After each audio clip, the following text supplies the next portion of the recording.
Hey, tonight we're unlocking a velvet-lined music box of rules, whispers, and quiet betrayals.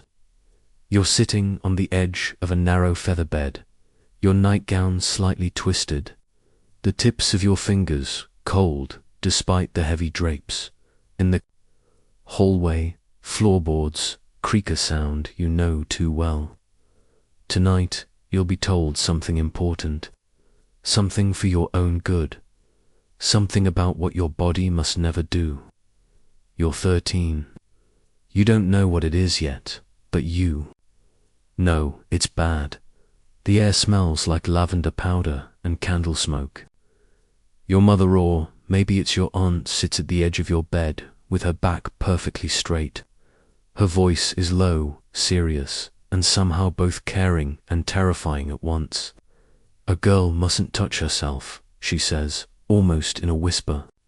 It brings ruin. Bad girls never marry.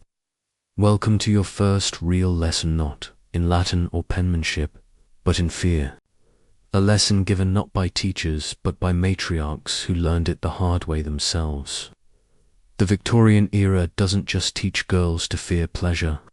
It builds an entire architecture around it, with shame for bricks and silence for mortar. You probably won't survive this. At least, not with your innocence or sanity intact. So, before you get comfortable, take a moment to like the video and subscribe, but only if you genuinely enjoy what I do here. And let me know in the comments where you're watching from and what time it is. I love seeing how far this story travels. Now, dim the lights, maybe turn on a fan for that soft background hum, and let's ease into tonight's journey together. You pull your knees to your chest. Outside, the gaslights flicker, making shadows dance along the wallpaper's faded roses. Somewhere down the street, a carriage rumbles by. But in here, in this small, silent room, something much louder is happening. Quiet, careful rewriting of your future. In the Victorian world, girls are taught early that their bodies are ticking traps. That desire, even the smallest flicker of it, leads directly to disgrace. The very idea of pleasure is smudged out like chalk beneath a nun's rag, and you're expected to pretend it was never drawn there at all. The whisper, you just heard it, won't be the last. Over the next few years, there will be hundreds more. Some soft, some stern, some cloaked as science, others draped in scripture. Together, they'll build an invisible corset around your mind. Tonight is your fitting. It begins gently, a bedtime lecture, a pat on the hand, and a promise. We only want to keep you safe. That's the trap. Victorian girls aren't taught to hate pleasure, outright not, at first. No, you're taught to fear it, to believe it's dangerous, like an open flame near lace curtains. Something that might make you feel warm for a moment, before everything burns down. And the most twisted part, most women mean well when they tell you these things. They've been told them to, and their mothers before them. Fear passed down like heirloom silver, polished, valuable, lethal. There's a book locked in your father's study, The Secret Vice Among Schoolgirls, or something. Equally dramatic. You've never seen it, but you've heard whispers. Supposedly, it outlines the warning signs and preventative measures. Schools were distributing pamphlets. Some parents went as far as hiring medical inspectors for their daughters. Seriously. Victorian medicine took this very seriously. Self-pollution, they called it. The ultimate horror. You might think that sounds dramatic until you remember that doctors at the time recommended clitoridectomies to cure it. That's right, surgery with a bone saw on girls who were still reading fairy tales, historians, still argue whether the prevalence of such procedures was exaggerated or underreported, but the fear, oh, that part's undeniable, and tonight, that fear curls into your room like cold fog. You can't help but remember the story about Emior. Cousin, remember? The one who went to finishing school and came back different, quieter, pale. You overheard your mother whispering to a neighbor about how they had to take measures. That's all she said, measures. You've thought about it far more than you want to admit. Even now, your fingers itched with the need to know why. Is this forbidden? What is this? But you don't dare ask. Victorian girls don't ask. They receive, so you lie back, silent, and listen. The whispers turn to instructions. Keep your hands above the blankets. Pray if you feel restless. Don't sleep on your stomach. And most of all, never touch. You start noticing things after that. The way your nightgowns are sewn tighter at the hips. How the maid is always in the room a little too long at bath time. How your father won't let you close your bedroom door all the way anymore. Even your dolls seem to stare at you with judgmental eyes. You don't yet know what's coming. The books, the chairs, the treatments. But you can feel it. You can feel that your life has just quietly, irrevocably shifted. The rules you lived under yesterday were for children. These are for young women. You're not quite sure where you fit in that space between. You lie there in the silence. You try not to think about your body, not to feel it, not to wonder why your skin prickles sometimes, or why certain dreams leave you flushed and ashamed. You try not to move, because movement might mean pleasure, and pleasure is the first step to ruin. Outside, a nightingale begins to sing. You close your eyes. Your hands rest stiffly at your sides. You're not even sure you're breathing. You imagine someone watching God, maybe, or the maid, or Emma, silent and strange, back from wherever she went. Tomorrow, your corset fitting begins. And this time, the laces won't be made of silk. They'll be made of fear. By the next morning, the whispers from last night have solidified into something harder, colder rules. You wake to the sound of your mother's voice outside your door, clipped and efficient. She mustn't linger. Bring her straight to the schoolroom. There's no time for breakfast. Not really.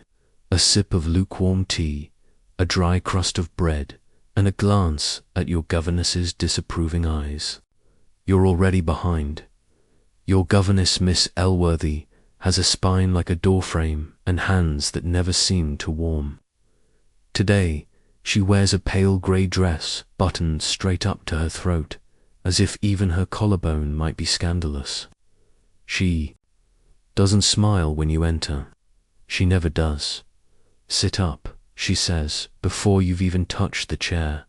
Feet together, hands folded, eyes down. The chalkboard looms behind her, filled with carefully printed moral instruction. Purity is strength. Temptation is defeat. You aren't sure what temptation is, but judging by the way she snaps the ruler against the edge of her desk, you know. It's serious in Victorian classrooms. Moral lessons weren't a small part of the day. They were the day. Arithmetic came second to obedience. Reading was only safe when tightly censored. Even poetry was a battleground. One wrong stanza about moonlight or flushed cheeks, and suddenly the lesson would halt for an emergency lecture on the dangers of overstimulation, and you absorb it like you've been trained to, because the alternative is too dangerous. Your copybook doesn't just hold words, it holds your future. One smudge, one margin doodle, and you'll be seen as careless. And in the Victorian world, careless girls don't just get poor marks. They get watched closely. You still remember what happened to Clara. She scribbled hearts in her Latin margins. Nothing scandalous, just a doodle. A week later, she was removed from class, sent to a private correctional academy. When you asked where she went, Miss Elworthy said only Clara was becoming indulgent. What does that mean? You don't know, but you're not going to ask. Questions are dangerous. Curiosity is disobedience in petticoats. Today's lesson is about Saint Agnes, a girl who chose death over dishonor. She was 12, Miss Elworthy says, a model of resistance. Even under pressure, even in temptation, she remained untouched. Her eyes fall on you. Would you be so strong? It's not a question. She moves on to diagrams. Not of the human body, certainly not. Those are considered too explicit for young ladies. No, today's diagram is of a tree. One side lush and green, labeled modest girl. The other side gnarled and wilted, labeled girl who succumbed. There's no in-between. Pleasure, she says, pacing slowly behind your desk, weakens the character. Science has shown us this. Science. That word gets thrown around. Often but carefully, you've learned that in the Victorian classroom, science means whatever supports the lesson. There's talk of nerves, of irregular urges, of degeneration. The pleasure nerves, once awakened, Miss Elworthy declares, sap a girl's strength and her future. It sounds official, medical even, but something in you twitches. The way her eyes flicker when she says etas, if she's reciting, not believing. Historians still argue whether these moral, panic-based scientific claims were rooted in genuine belief or manufactured fear. But in the moment, for girls like you, it makes no difference. The chalk says it, the teacher repeats it, and the punishment for doubt is swift. You scratch a note into your book to hard your pencil tip breaks. You gasp. Miss Elworthy is beside. You instantly control yourself, she says softly. Sudden movements are unbecoming. You apologize. She doesn't respond, only turns and glides back to the front of the room like a pale ship through grey fog. Later, during dictation, you hear the dreaded word, self. It drops like a stone in a still pond. You aren't alone in your discomfort. The entire class stiffens.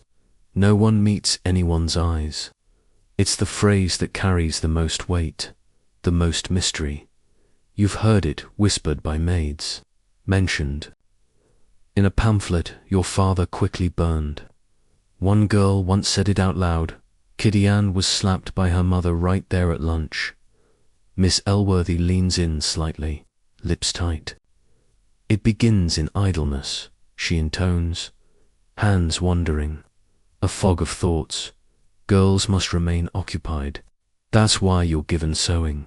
Why you're taught elaborate embroidery stitches by gaslight even when your fingers ache. Why? Your days planned from waking to lights out with no room for stillness. Stillness invites the devil. You know this now. The desks creak slightly as you shift. Your corset bites at your ribs, your hair itches under the too tight ribbon, and your feet tingle from sitting too long. But you do not move, because even discomfort is better than what they might think if you squirm. After class, you're sent to write lines. I must keep my mind and body clean. 50 times. As you write, you notice the lines blur a little from tears. You're not sure why you're crying. Maybe because you almost asked a question today.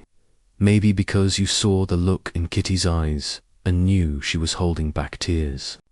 2. Or maybe it's because, deep down, a part of you is starting to suspect this whole system, these warnings and rules and threats says. Less to do with goodness and more to do with control. But you don't say that out loud. Not even in your mind, not really. You don't dare. Instead, you dry your eyes, recite your lines, and look at the chalkboard one more time. Purity is strength. Temptation is defeat. You whisper it under your breath like a spell, a curse, a vow. The bell rings. The day ends. You rise, smooth your skirt, and wonder what lesson comes next. The corset arrives in a white box, tied with blue satin ribbon, as if it were a birthday gift. But it is not a gift. It is a declaration. You're 10. Not quite ready for balls, too old for the nursery.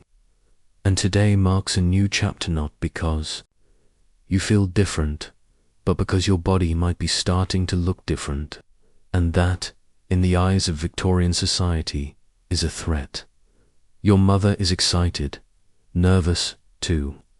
It's a big day, she says, her voice falsely bright. She doesn't meet your eyes as she leads you to the parlor, where a woman you've never met is already waiting with measuring tape in hand and a look that could sour milk. You learn her name as Mrs. Pigeon, and she's been corseting girls for over 30 years. I can tell at a glance, she says, pressing a cool hand to your ribcage. This one will need discipline in the waist. Wide hips coming, poor thing. You stand there, arms stiff at your sides, heart pounding. Mrs. Pigeon rattles off numbers while your mother nods. We'll start her at 17 inches, she says, 12 by her first ball. You don't understand what these numbers mean yet. You soon will. The first time they cinch it up, you think you might faint.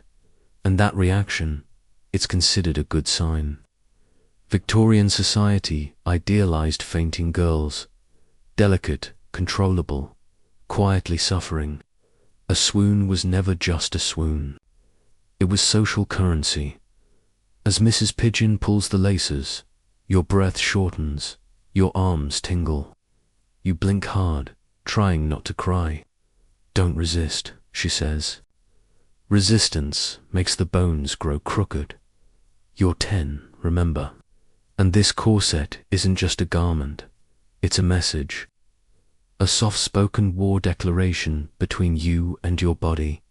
You look down and already feel a stranger to yourself, Victorian. Girls were corseted, not only for fashion, but for morality. A tightly laced girl was a virtuous girl. A loose one, literally or figuratively, was suspect. There were books, essays, sermons that all linked tight lacing with mental purity, as if crushing your lungs was the same as cleansing your soul. Mainstream. Medical journals even claimed that corseting helped direct nervous energy away from the pelvis, which is a hilarious lie. If you think about it, historians still argue whether corsets were primarily a health risk or a cultural performance, but what they definitely were was control. Mrs. Pigeon tells you to walk around the room. You wobble like a clockwork doll, your balance stolen by whalebone. Every breath is a shallow gasp. Your spine feels like it's made of iron. You're told this is elegant dot in the following days. The corset becomes your second skin. You wear it during lessons, during tea, even during rest. Sometimes it creaks when you sit, and that sound like a gate slowly closing starts to echo in your dreams. You learn the rituals, the tightening in the morning, the loosening at night. You learn to eat less, speak softer, and stop sighing. Because seismic the laces shift. One evening, you ask your mother if she was scared the first time she wore one. She pauses too long, then says, "No, darling. I was proud. It meant I was becoming a lady." She's lying. You can feel it in your bones, even if your ribs are too compressed to say so out loud. Sometimes, when no one is looking, you sneak the corset off. You hide in the linen closet, your chemise sticking to your back, and you breathe. Not just a little inhale, but a real one. A life-affirming, body-filling, joyful breath. And then you feel guilty. Not just for taking it off, but for liking how it felt because pleasure, even the pleasure of a full breath, is suspect. Soon you'll learn there are doctors who write about this. Men who claim that corseting protects girls from themselves, that without it, the friction of fabric against unrestrained skin might inspire feelings.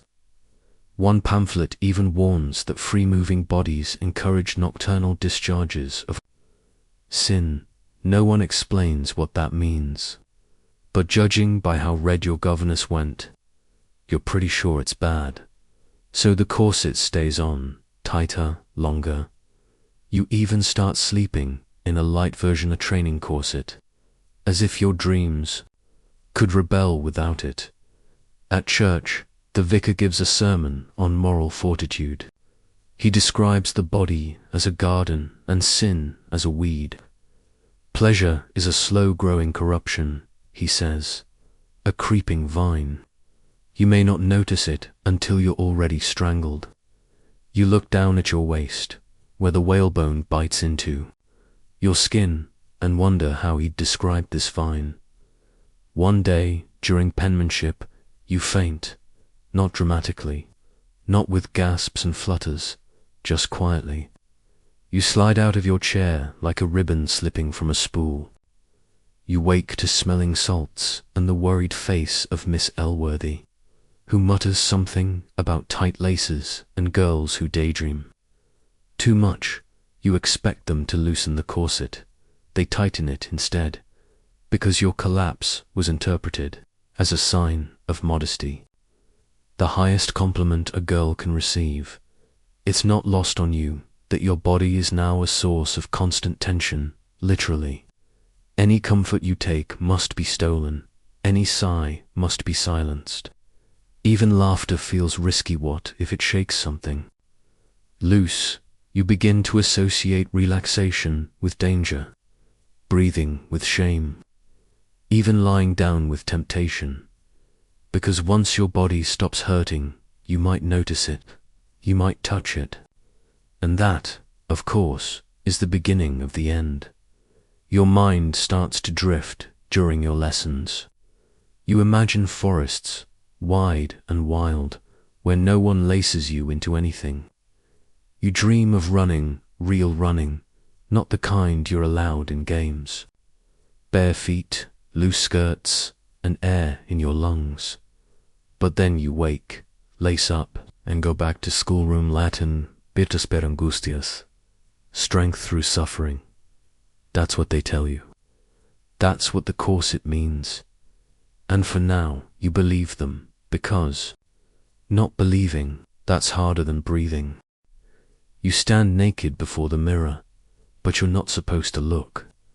That's the unspoken rule. The glass is framed in dark wood, warped slightly near the top, where it distorts your face into something ghostly. It's the only mirror in the bedroom, and it's half covered with lacer deliberate choice. Your governess once told you it was to diminish vanity. But now, standing here in the early morning chill, the truth is clearer. You're not meant to see your body at all. Not fully, not clearly, not ever. Victorian girls are taught that modesty begins with ignorance, especially of yourself. You wash behind screens, dress in the dark, and bathe with an attendant standing just close enough to make sure your hands don't linger. And if you happen to glance at your own form for too long, that's considered the beginning of a very slippery slope. You tug the chemise over your head and try not to shiver as the cold linen sticks to your skin. Your corset lies beside the bed, and you hesitate just for a moment before reaching for it. In that pause, you catch sight of yourself in the mirror again. You aren't sure how to feel. You've been trained to look past your body, to treat it like a coat you were forced to wear, functional, restrictive, not meant for decoration, certainly not for enjoyment. Girls who take pride in their appearance, they're watched. Girls who enjoy the feel of silk, the smell of perfume, the texture of skin, they're corrected. Your hairbrush was confiscated once because you took too long using it. Your governess said, 5 strokes is sufficient for hygiene. More than that is vanity or worse. The or worse hung in the air like incense. It's not just about how you look. It's about what your body is allowed to be. Clean, yes. Proper, of course. But beautiful. That's dangerous, because beauty invites attention, and attention invites curiosity. And curiosity, in the Victorian household, is a sin just waiting to hatch. You begin your morning ablutions under the maid's eye. She says nothing as you lift your arms, and she pours the cold water down your back. But her silence speaks volumes. She's watching for something, maybe a blush, maybe a flinch, maybe a moment of distraction. You're not quite sure what would condemn you, but you're certain something would. Even hygiene is suspect if done with too much pleasure. One mid-century parenting manual warned mothers not to let daughters bathe alone after age 8, claiming, "The sensual comfort of warm water may lead to a moral discovery." You wash quickly. Mechanically, you avoid the soft cloth lingering anywhere for more than a few seconds. Your fingers move like soldiers on parade. No detours, no daydreams. You're not supposed to feel anything during this process, and heaven forbid you enjoy it. Victorian medicine added fuel to the fire, of course.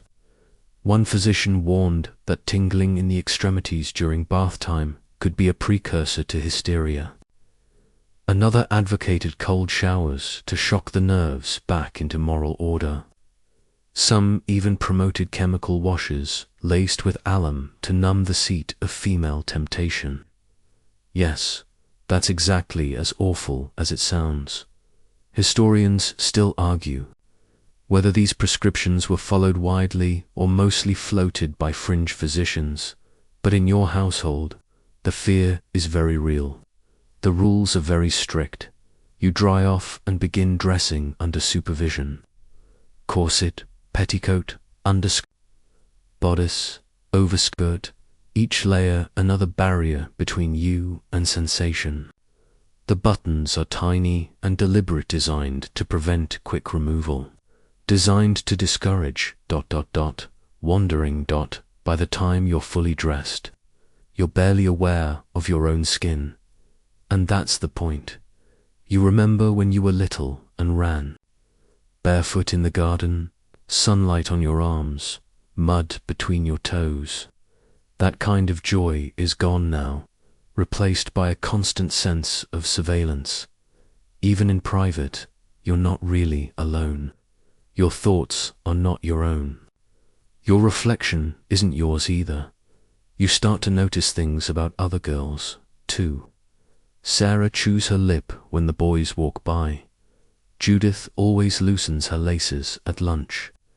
These behaviors are recorded silently by your teachers, your elders, even your peers. Everyone is watching each other for signs of knowing, for signs of feeling, because pleasure isn't just forbidden, it's contagious, and the body, no matter how tightly laced or closely chaperoned, remains suspect. Once, you catch a glimpse of a French magazine smuggled by someone's brother, passed hand to hand during needlepoint. It shows a woman reclining in a bathtub, her eyes half-lidded, her arm curved behind her head in a pose so shockingly soft you feel your face burn. You pass it on without a word. But that image stays with you. It visits you at night. Not in a scandalous way, but in a longing one. She looked so ... relaxed, so present in her own skin, something you haven't felt in years. That's what they don't tell you. It's not just that Victorian girls are taught to fear pleasure, they're taught to fear the awareness of their bodies. Because that awareness is power, and power is not safe in the hands of women. Later, while folding laundry, you notice your chemise smells faintly of lavender. You pause, just for a moment, and breathe it in.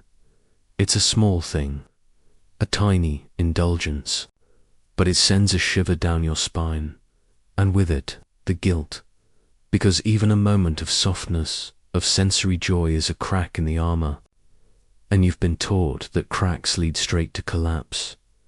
You sigh and return to your duties, lace stiff around your waist, eyes lowered that the mirror stands in the corner, still draped in lace, and you wonder what you'd see if you ever dared to look longer, not at your reflection, but at yourself.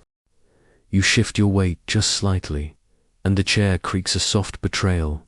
Miss Elworthy's eyes snap toward you, thin as wire and twice as sharp. "Are you uncomfortable, dear?" she asks, though it's not really a question. You sit up. Straighter. Your corset bites into your ribs. The chair beneath you is narrow, hard-backed, with a peculiar wedge at the front edge that forces your spine into an unnaturally upright position. It's called a reform chair, designed not for comfort, but for correction, and correction, for a Victorian girl, is an entire lifestyle. Remember, Miss Elworthy continues, tapping a finger against a dusty medical pamphlet. Proper posture prevents the development of dangerous habits. You nod. You dare not roll your shoulders or uncross your ankles. This is not a classroom anymore, it's a battlefield.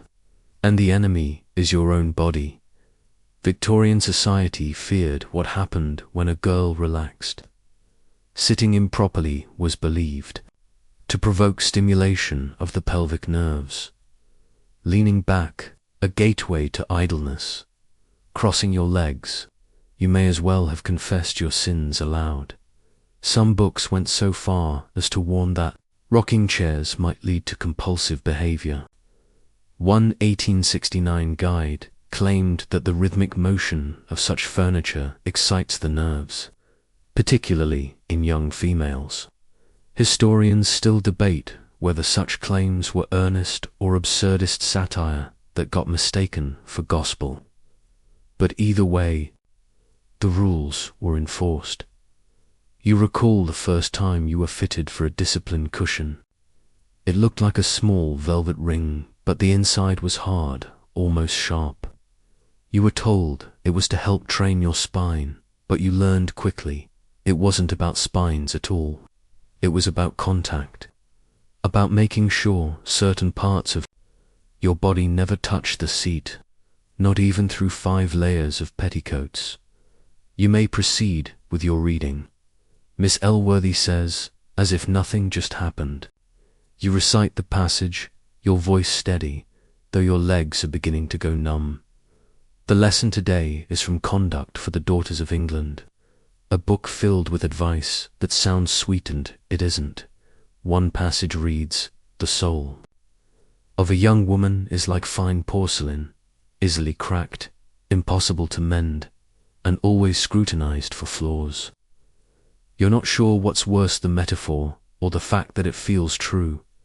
You shift again, but more subtly this time. You feel your corset shift with you, ever so slightly, and suddenly you're hyper-aware of the fabric against your skin, of the way your hips press into the edge of the chair, of how even the smallest flicker of sensation can feel ... suspicious. Pleasure here doesn't mean ecstasy, it means relief. And even that is forbidden. During embroidery hour, your friend Judith murmurs, "I hate these chairs." You glance at her, startled. Her eyes dart toward Miss Elworthy, then back to you. "They make me feel like I'm being punished for existing." You want to answer. You want to say, "Me too." But you only nod, barely. Because talking about discomfort is the first step toward talking about the reason for it. And that's a dangerous road. You know the phrase they use, suffer. as if brushing against your own thigh was a crime scene. There's a rumor half-whispered among the older girls about a device kept in the headmistress's closet, something with straps and little metal teeth. A preventive measure, they say, used on girls who sit too long in solitude or fail to rise quickly when called.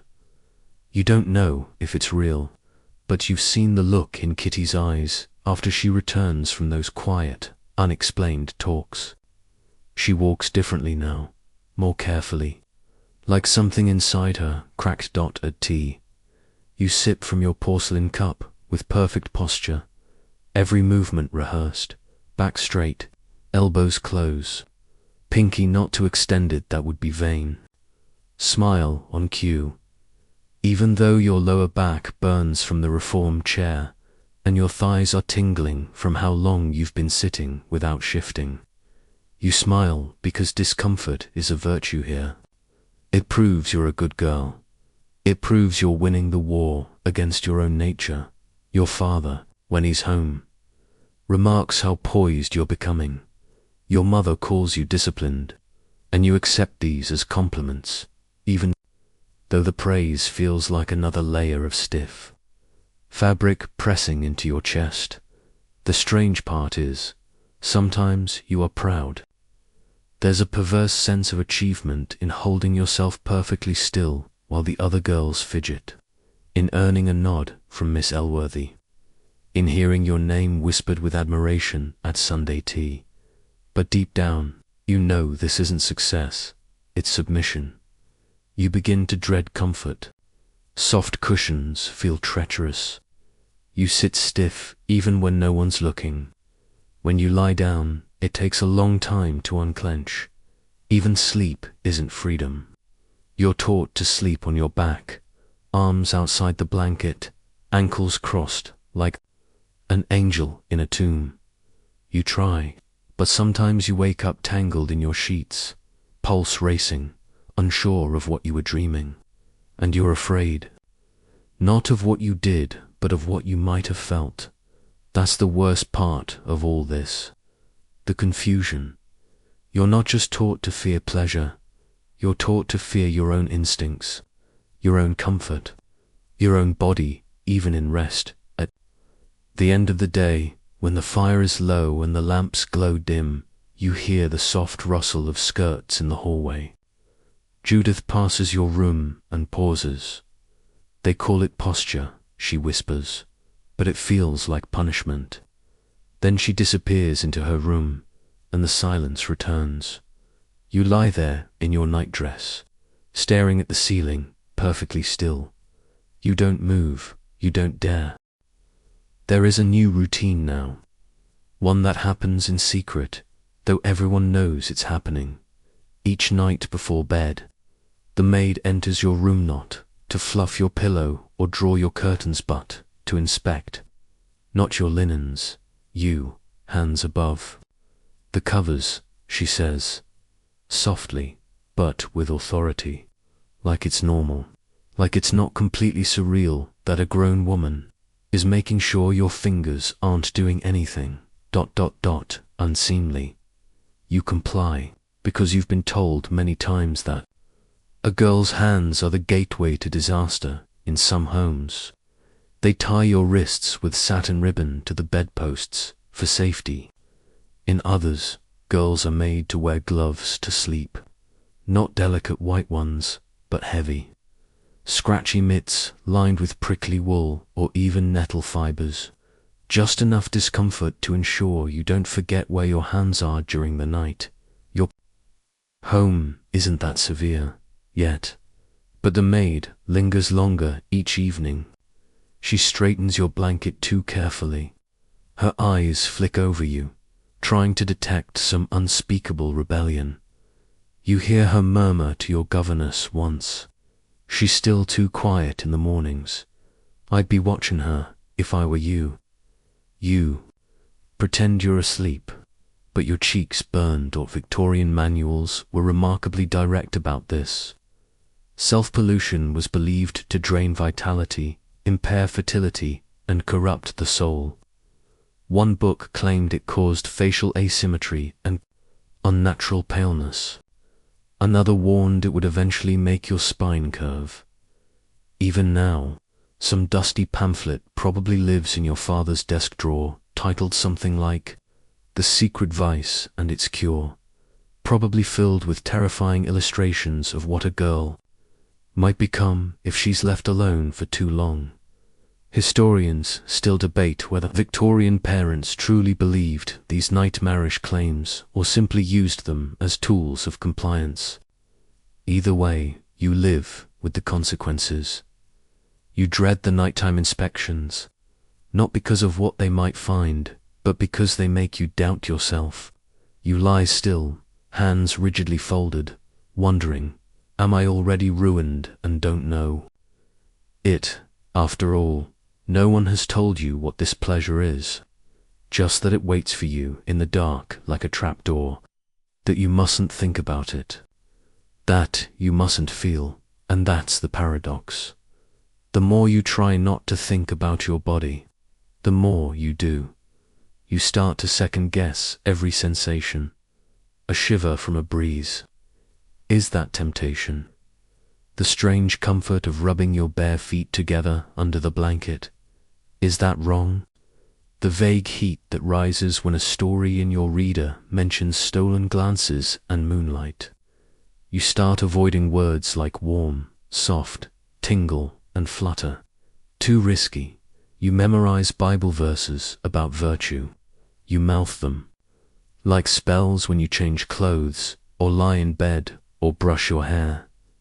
Create in me a clean heart, O God. You wonder if God is watching, or maybe just Miss Elworthy, who seems even more intense lately. She's introduced a new rule. Bed checks. Just a quick knock, a flick of lamplight, and a glance into the room to ensure moral posture. One night, she catches Judith sleeping on her side, curled slightly. That position, she says, encourages impure dreams. Judith is moved to another room. No one says why. But afterward, the rest of you sleep like statues. You've begun. Waking in the middle of the night, unsure why, with your chest tight and your skin flushed. Your sheets feel heavy, your breath shallow. You lie there in the dark, terrified not of what might happen, but of what already has. Because what if pleasure isn't something you do? What if it's something that sneaks in while you sleep? Something your body conspires with, even as your mind resists. You've read the horror stories, usually found in the margins of old moral handbooks. Girls who succumbed in their sleep. Girls who dreamed incorrectly and woke up forever changed. One story even claimed a girl had to be locked in a padded room because her thoughts had become impenetrably defiled. There is no escape, not even in unconsciousness, to protect you from yourself. Your governess introduces the latest trend, a nocturnal observation log. You are to place it on your nightstand and, each morning, note whether you had dreams and if they were suitable. If you leave the line blank, you're expected to explain why. One girl tries to be clever and writes, I dreamt of stars and sheep. She's called to the study the next day. No one sees her for 2. From then on, everyone fills out the dream. Log very, very carefully. You've developed a habit now, one you don't even realize at first. Before you sleep, you place your hands gently under your pillow, not for warmth, but for proof. If they stay there all night, untouched, then surely you've done nothing wrong, surely. The maid starts bringing a small oil lamp during her checks. She says it's to help her see better. But you know what it really is. Interrogation by candlelight. A flickering glow that turns your bedroom into a stage. You never move. You never dare. Still, the whispers continue. A cousin dismissed from boarding. School, a girl whose bedding was burned. Someone saw stains.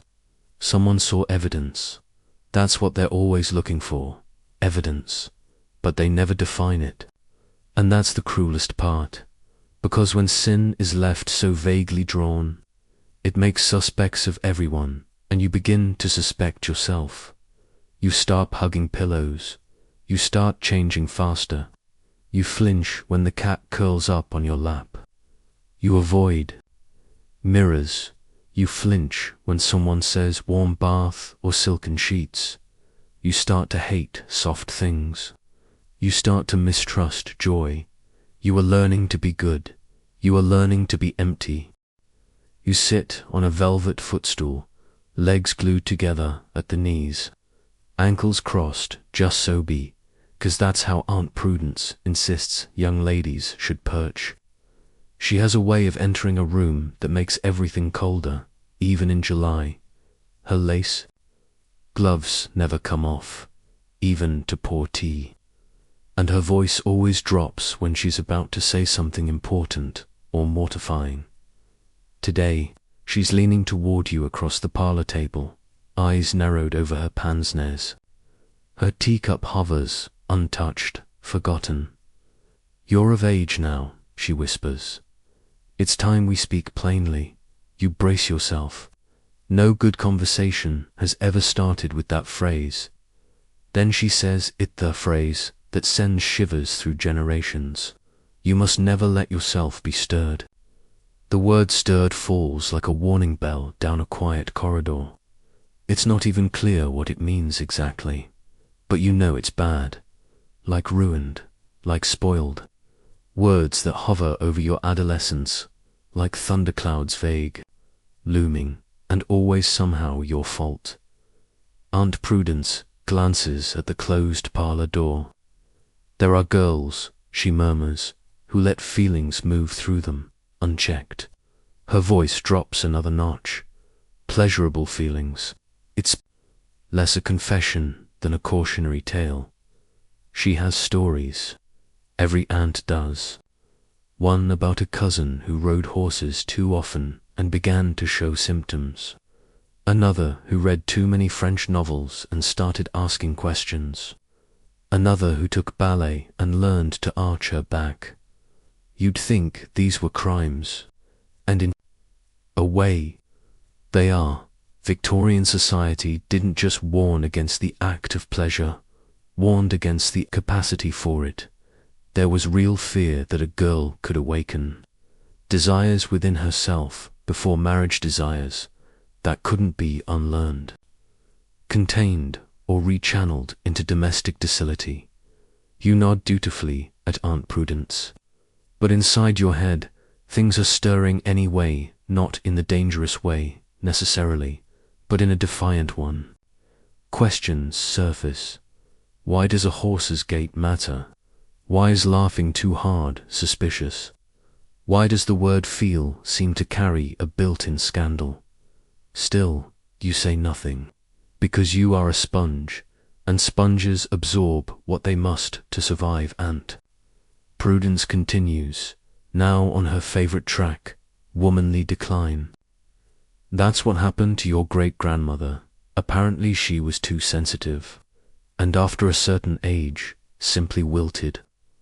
They say she spent her last 20 years beneath a chenille throw, staring at wallpaper. Too many books. Aunt Prudence sighs. Too many fancies. The truth. Your great-grandmother was probably just lonely or bored, or suffering from a lifetime of buried desire and denied purpose. But such things weren't discussed. Instead, they were labeled female weakness and treated like contagious moods. Historians still debate whether this generational fear of pleasure was rooted more in religion, medicine, or pure social control, but they agree on one thing. It was most effective when passed down woman to woman, and now it's your turn to inherit the unease. Aunt Prudence pulls something from her handbag, a small tin embossed in gold. She opens it carefully and presents you with 2 square tablets, wrapped in wax paper. These, she says solemnly, are nerve mints. To settle the humours. A lady should never let herself become ... flushed. You don't know whether to laugh or cry. Later you inspect the label, for agitation of the female type may prevent wandering thoughts. It smells like soap and cinnamon. You took it in your drawer, right beside your childhood treasures, lock of your old hair, your first ribbon, a feather you found once in the garden and thought, magical. You try to forget it's there, but something lingers from the visit, that weighty phrase, you must never let yourself be stirred. It's as if feeling too much is a kind of betrayal. And yet, what else is a girl supposed to do, locked in a world where marriage is mandatory and yearning is taboo? You think of Marianne, the cook's niece, who always walks a bit faster than necessary and blushes for no reason. You once caught her humming to herself while peeling potatoes. The sound so gentle and round you almost cried. You've begun to suspect that she might be stirred, and not just by dreams or novels. There's a new word you've heard whispered by the older girls, unnatural affection. Apparently, it's a fate worse than ruin. But it's not discussed, only hinted at like mold under a floorboard. You don't fully understand what it means, but you feel it coil in the pit of your stomach when you look at Marianne. Of course, you'd never say it aloud. Instead, you take up embroidery. Nothing quells feelings like stabbing a needle through linen 800 times. That's what they tell you, anyway. You attend another of Aunt Prudence's luncheons. This time, she brings her old friend, Miss Cragser, woman shaped like a pepper grinder and just as salty. She passes around a pamphlet titled, The Moral Fragility of Girls, How to Catch the First Signs. You skim the list. Disobedient curiosity. Over-interest in music, tendency to recline, fascination with mirrors, irregular appetite. According to this, you're guilty on at least 4 counts. 5, if staring out the window counts as fanciful. You laugh once, involuntarily. Aunt Prudence shoots you a look like you've barked in church. Miss Craggs speaks. It starts with dreams, you know, then novels, then fainting spells, and then, well, she lifts her teacup dramatically. Paris, everyone gasps. You glance down at your untouched scone. It has tiny strawberry seeds shaped like hearts. Somehow, this feels significant. That night, you lie in bed and think about Aunt Prudence. Think about how she spent her life trying to prevent you from living yours. Maybe not out of cruelty. Maybe out of genuine fear. Maybe, once upon a time, she felt something stand. She's been running from it ever since. You almost feel sorry for her, but mostly you feel watched, even when the room is empty, even when the candles are out, even when your hands are folded, and your mind is a white chalkboard. You are not allowed to feel too much, but you do, and it's terrifying, and it's beautiful, and you are beginning, against all their efforts, to wonder if that's exactly what being alive is supposed to feel like. You wake to the sound of the housemaid drawing the curtains, her arms stiffed from habit, her face unreadable. Light spills in like judgment. Another morning, another corset, another day pretending your spine doesn't ache from standing gracefully. For hours on end, breakfast is laid out with silent efficiencies, slices of toast too thin to matter, eggs poached into perfect submission, tea so weak it tastes like yesterday's regrets. You sip it anyway. That's what you're supposed to do. Quietly, without slurping, elbows nowhere near the table's edge. Outside the window, boys are throwing stones at a fence. One shouts something rude, and they all laugh, loudly, freely. You envy the noise, the permission, but for you, even laughter has rules, especially if it comes to isolate, especially if it bubbles up from somewhere deep. You're starting to notice a pattern. The girls who are punished most fiercely are always the ones who glow, the ones who hum, the ones who look too long at sunlight on their wrists or flinch with pleasure when velvet brushes their skin. It's not that pleasure is outlawed directly. That would be too obvious. It's worse. It's made invisible. You remember what Miss Craggs said at the luncheon, how it all starts with dreams. And yet, dreams are the only place where you're allowed to feel anything unscripted. So you go back to them, night after night. You chase colors, their sounds. Sometimes you even let yourself be touched by someone, though their face is always a blur. Sometimes it's a man. Sometimes it isn't. Sometimes you wake up sweating and ashamed. You try to confess to no one in particular. It was just a dream, just a story. I didn't ask for it.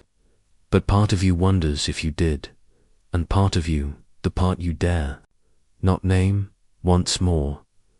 Victorian medicine had a lot to say about dreams, especially women's dreams.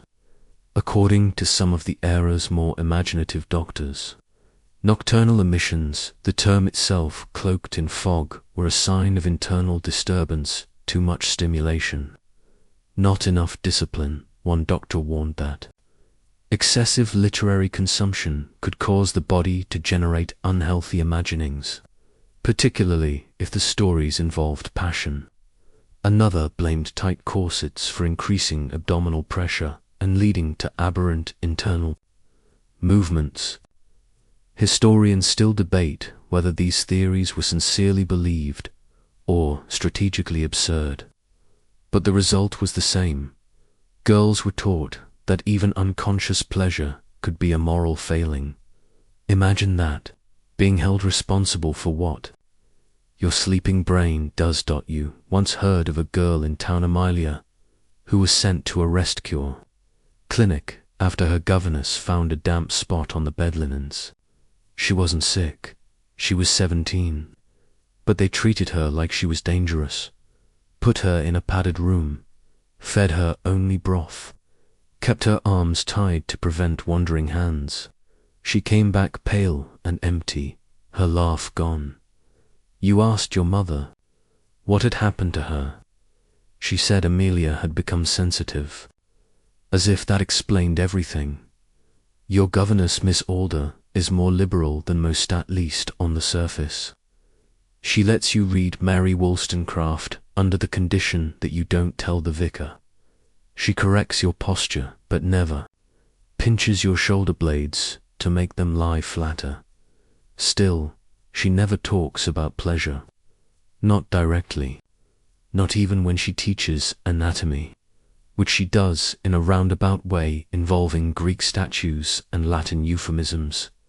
You once dared to ask, but how does a baby actually start? She blinked twice, then said, that's a conversation for your mother. Your mother, of course, replied. It starts with a wedding ring. End of conversation. So instead, you learn through fragments, whispers from other girls, graffiti scratched into school desks, the way your body reacts to a particularly well-written sentence in a forbidden novel. You piece yourself together like a secret map no one wants you to finish. In one of your hidden books, you find a passage where the heroine runs her hand over her collarbone and shivers. You try it that night, under the sheets. Nothing happens at first, but then something does. And just like that, you've committed the most serious, silent sin. Walk differently the next day. Not because you feel ashamed, but because you know now what they were so afraid of. The power of your own skin. No one can take that back from you, but they'll try. Your piano teacher notices something. More expression in your wrists, he mutters. Unusual. You pretend not to hear the judgment layered inside that word. Unusual, as though music should be rigid, as though feeling the notes is suspect. You're not imagining it theirs. A whole taxonomy of suspicion in this world. Girls are measured in units of compliance. Too happy, and you're frivolous. Too curious, and you're dangerous. Too quiet, and you're brooding. Too anything, and you're a problem. So they make. Sure, you live just slightly underwhelmed. Books are censored. Baths are timed. Corsets are cinched until your lungs forget how to sigh properly. And yet, the stirrings continue. Even if you never speak of them. Even if no one ever says the word out loud. Pleasure, just that.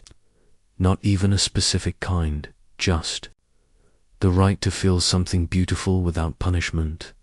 Just the softness of cool sheets. Just the hum in your belly when you laugh. Without covering your mouth, just the thrill when a breeze lifts your hem and no one sees. Just you being alive, in color, in a world determined to keep everything grey. You don't tell anyone. Not yet, but one day soon, you might. Because the real scandal isn't that girls can feel pleasure, it's that once they do, they might start demanding more, and you're starting to want more than just dreams. You're standing in the drawing room, facing a table of fruit. It's just fruit, supposedly a glistening bowl of grapes. An apple polished to a sinful sheen, a banana lying there like a smirk. The governess insists you each take one, politely, without fuss, but you can feel it how everyone is watching. Not openly, of course, that would be vulgar, but in the way refined Victorian girls are trained to observe without seeming to look. You reach for an orange, safe, round, unthreatening, across the table. Clara reaches for the banana, boldly, with 2 fingers, no hesitation. You watch as she peels it slowly, her movements careful but unrepentant. No one says anything but Mrs. Pelham's nostrils flare. That's all it takes. The mood fractures like cracked porcelain. Later that evening, Clara is nowhere to be found. Gone. Just gone. Your governess calls it a family matter. You hear the servants whisper, sent to an aunt's in Kent, but you know better. You saw the way Clara smiled as she tasted that first bite, as if she had eaten more than fruit, as if she had tasted freedom, and that, you realize, is the real danger, not the banana. The joy. Victorian culture was obsessed with symbolism, and fruit, unfortunately, bore the brunt of it. Bananas were especially controversial. Imported and exotic, they were frequently deemed suggestive, with entire etiquette manuals advising women to eat them only in private, if at all. Even apples, thanks to their biblical baggage, weren't safe. Historians still argue whether this was true repression or a society obsessed with performance. Either way, your snack could get you into trouble. This morning, at breakfast, the maid hesitates before placing a peach on your plate. Just one, blushingly ripe. You stare at it a little too long. Its skin almost human. You press your fork into it. Tanned, it bleeds, softly. The juice stains the edge of your napkin. You feel a thrill, and then guilt. You push the plate away. Your mother notices. You're learning, she says, sipping her weak tea. Learning what? To be hollow, to survive. At school, a girl named Beatrice is reprimanded for drawing a pomegranate in her margins. That fruit is not appropriate, says Miss Craggs, without explanation. Beatrice tries to erase it, but the red smudge lingers. You start to see it everywhere. Food rules. No licking spoons. No slurping soup, no fingers near your mouth, and above all, no enjoying anything too much. You think of Eve, of course you do. You've seen the painting. Long hair, modest nudity, a serpent that looks suspiciously like a scolding parent. She reaches for the fruit, bites it, and the whole world collapses. What they never mention is this: Eve chose knowledge over obedience. That wasn't just sin, that was rebellion. And now, even biting into a plum feels like treason. One rainy afternoon, you sneak a book from the locked cabinet. In the library, the language of flowers, supposedly harmless, but as you flip through its pages, you discover another vocabulary altogether. Peach blossoms, I am your captive. Strawberries, perfect goodness. Fig leaves, universal discretion. And of course, the apple blossom, temptation. You wonder who decides these things, and more importantly, who enforces them. Because surely someone must have sat down one day and said, yes, let's teach young girls that even flora carries consequence. You think of that. You think of Clara at night. You remember how she laughed too loudly, how she once dared to sketch a fig in art class, how she wore her gloves a shade to shear, how her banana god help her was eaten with eye contact, and you wonder, was it the fruit, or was it the refusal to feel shame? That's the real trick. You're not just taught to avoid pleasure, you're taught to fear being seen enjoying it. A hand on your shoulder too long, you're supposed to flinch. A dress that flatters your hips, you're taught to adjust it, apologize for it, downplay it. A song that makes your heart race, pretend you prefer hymns. Even taste becomes suspect, even hunger, and not just for food. One girl, you forget her name now, which feels like a betrayal, was caught eating a strawberry tart too quickly at a summer luncheon. A visiting cousin from Oxford laughed and said, she eats like a woman in a French novel.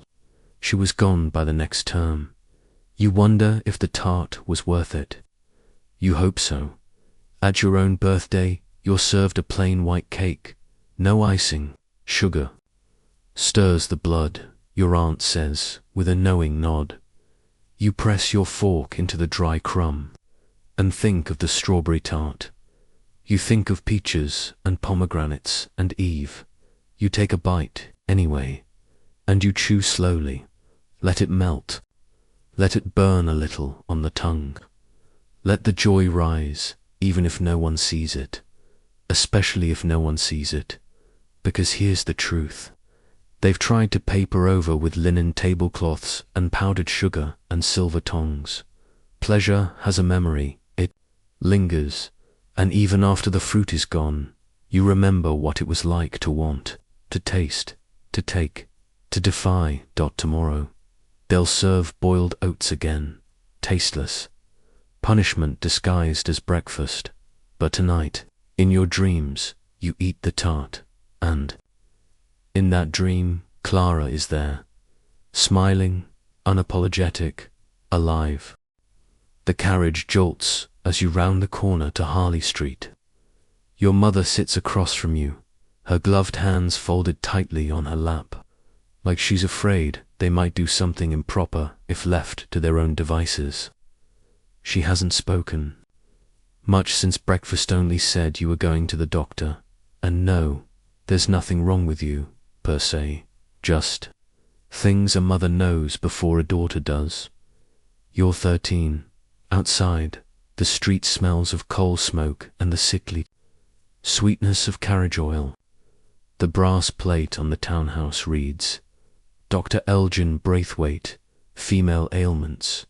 That last part was added in smaller script, as if even the sign itself were too embarrassed to be direct. Inside, the waiting room is papered in beige stripes. A vase of wax flowers sits on the table, collecting a soft film of dust. No one else is there. You're not ill, not in any traditional sense. But lately, you've been restless. Your governess noticed the daydreaming. Your mother noticed the flushed cheeks after dance class. And someone, maybe the laundress, reported a dampness in your sheets that couldn't be explained by a spilled glass of water. So now you're here, and what Dr. Braithwaite prescribes might shock you. Congestion of the womb, he says, nodding, as though he spotted something in your gait. A classic case of feminine hysteria. Hysteria. The word lands on your chest like a corset made of iron. You don't know exactly what it means, but you've heard it whispered around parlors and behind closed fans. Girls sent away to sanitariums, ladies with moods, someone's cousin who painted in oils and now isn't spoken of at all. Victorian doctors loved the diagnosis.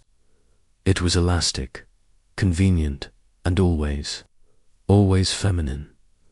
They claimed hysteria could be caused by everything from reading novels to improper breathing. Symptoms included anxiety, irritability, swelling, insomnia, muscle spasms, and feelings of arousal. Basically, if you were a woman and felt anything at all, you might be hysterical. Dr. Braithwaite asks you to lie back on the fainting couch. He pulls on a pair of lambskin gloves. Your mother, mercifully, leaves the room.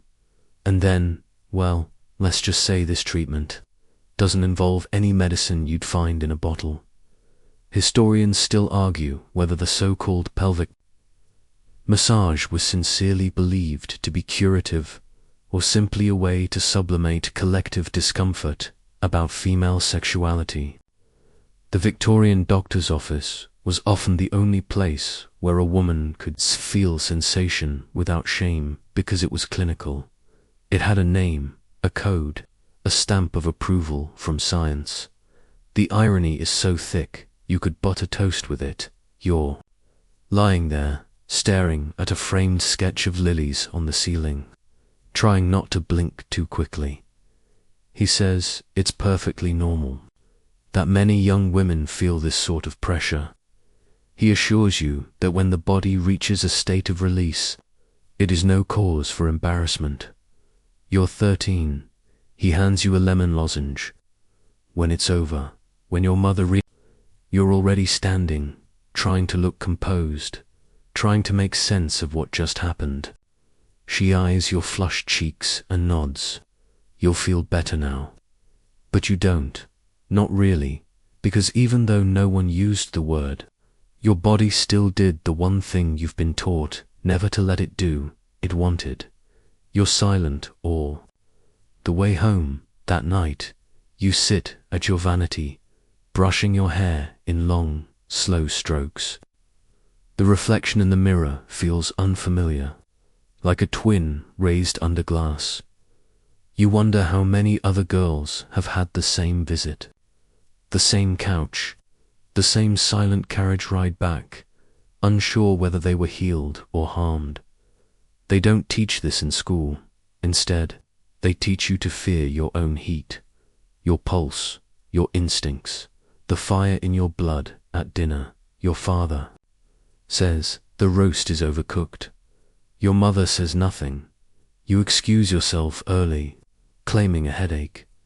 Upstairs, you light a candle and reread a passage from Jane Eyre, the one where she runs away from temptation into a barren moor, starving, purified by suffering. You try to admire her discipline. You try to believe pain is virtue, but part of you can't help wondering what would have happened if Jane had stayed. The next morning, the post arrives. A note from Mrs. Ashcroft, your piano teacher. She's cancelling the week's lesson due to female indisposition. Another victim of hysteria, no doubt. Or maybe she just needed to lie down and remember herself. The newspapers are full of remedies. Electrotherapy, cold water douches, Horseback riding side saddle only, of course. Even mechanical device. Vibrators developed to calm the female patient. All of it designed to frame natural bodily response as illness, and then profit from its cure. You wonder if they'll do the same to other feelings. Laughter, tears, desire, will they all get repackaged as symptoms? You're not sure what was worse, the treatment or the silence that followed it. You want to ask your mother, did this happen to you? But you know she won't answer. She'll just sip her tea a little too fast and tell you you're looking pale. Later, you overhear her on the telephone saying, "Yes, I think it worked." She seems calmer now. That word again, .com, as if all your light and movement was smoke that needed to be tamped down. You go to sleep that night, lying perfectly still, hands above the blanket, afraid to even breathe too deeply, but deep down, something shifts, because no matter how they dress it up in velvet gloves and vague diagnoses and Latin phrases, it happened. You were touched, you felt, you reacted, and they can never take that away. Your journal is covered in pale green linen, frayed at the corners, with a little brass clasp you've never dared to lock. Not because you don't want to, but because you know someone will open it anyway. The illusion of privacy is all you're afforded, and even that comes with strings. You keep it under your mattress, wedged between the ticking and the bed frame, the way you've seen housemaids hide coins or trinkets. It's not a diary of secrets, not yet. Just pressed flowers, copied poems, and questions you're too afraid to ask aloud. Tonight, though, you pick up your pencil and start to write something different. I think I felt something I wasn't supposed to. The graphite trembles slightly as you finish the line. You sit back, you stare at the page. Then, like instinct, you rip it out, shred it into thin strips, and bury the pieces in the coal bucket you've learned. Caution, because diaries are not safe. They are not yours. They are evidence. Girls have been caught by less. A scribble about a schoolmistress's smile, a doodle of a boy's profile, a poorly chosen metaphor about rain slipping into soil, words that betray you to the grown-ups before you even understand what they mean. Victorian households treated journals like ticking bombs. Mothers rifled through drawers under the guise of dusting. Governesses flipped through pages while girls were at music practice. Even younger siblings were trained to report anything suspicious. Privacy wasn't a right. It was a privilege. Extended only to men, and, even then, only selectively. You learned quickly, if it's not safe to feel, it's certainly not safe to write. So you write what you're expected to. You compose neat little prayers, lists of saints, Latin notes about your embroidery progress and how many rows you've stitched on your sampler. You make yourself into a Victorian Pinterest board, pure, polished, painfully dull. You become your own censor, but your mind wanders. Anyway, to that moment in Dr. Braithwaite's office, to how your body responded before your brain could catch up, to the guilt that clung to you like lavender oil afterward, strong and sweet and suffocating. You want to tell someone, but no one is safe. You once heard of a girl, her name might have been Clara or Cecily, who wrote about her feelings for another girl in her class. Nothing graphic, just a few phrases. Her smile made my hands go cold. I liked the way she reached for the ink pot. The school found it. She was expelled the next morning. Some say she moved to the countryside. Others say her father sent her somewhere quiet. Historians still argue whether Victorian moral panic was more about controlling bodies or about controlling thoughts. Either way, the result was the same: containment. Containment of touch, of desire, of imagination. The brain, like the body, had to be laced tight, so you develop what the guidebooks call acceptable introspection. You write about birds, about scripture, about your upcoming name day, and every now and then, in the margins, just barely legible, you write one dangerous word in the smallest hand you can manage, want, and then you erase it. But graphite always leaves a ghost, a silvery trace that glimmers when the light hits the page just right, like your thoughts are trying to rise up through the paper, to breathe. One evening, you leave your journal out by accident. It's on the writing desk, nestled next to your Latin grammar. You realize too, late just as your mother walks in, she says nothing, but her eyes land on the green cover. Her hand hovers near it, and then she smiles, just slightly, and moves on to fluff your pillow instead. Later that night, the bookmark is out of place. A subtle shift, not proof, not accusation, just a warning. The unspoken rule is clear. Your inner world is only yours. If it matches theirs, you stop writing for a while. Instead, you begin thinking in code, creating stories in your head, safe from ink and paper. Whole lives you invent while staring out the window during needlework. Women who run away to join the theatre, girls who sneak into botanical gardens at midnight, heroines who save each other from arranged marriages and ride off on stolen horses. No, one can confiscate what they can't read, but it gets lonely. You miss the weight of the journal in your lap, the scratch of pencil against linen paper, the small act of rebellion that came with each unsanctioned sentence. Then one day, you discover something tucked behind the wardrobe, a book, old, dog-eared, and missing its cover. It's not part of the library collection. You open it, heart racing. Inside are words you've never read before, not just about chastity and morality, but about longing, about breath catching in throats, about women brushing fingers in shadowed corridors.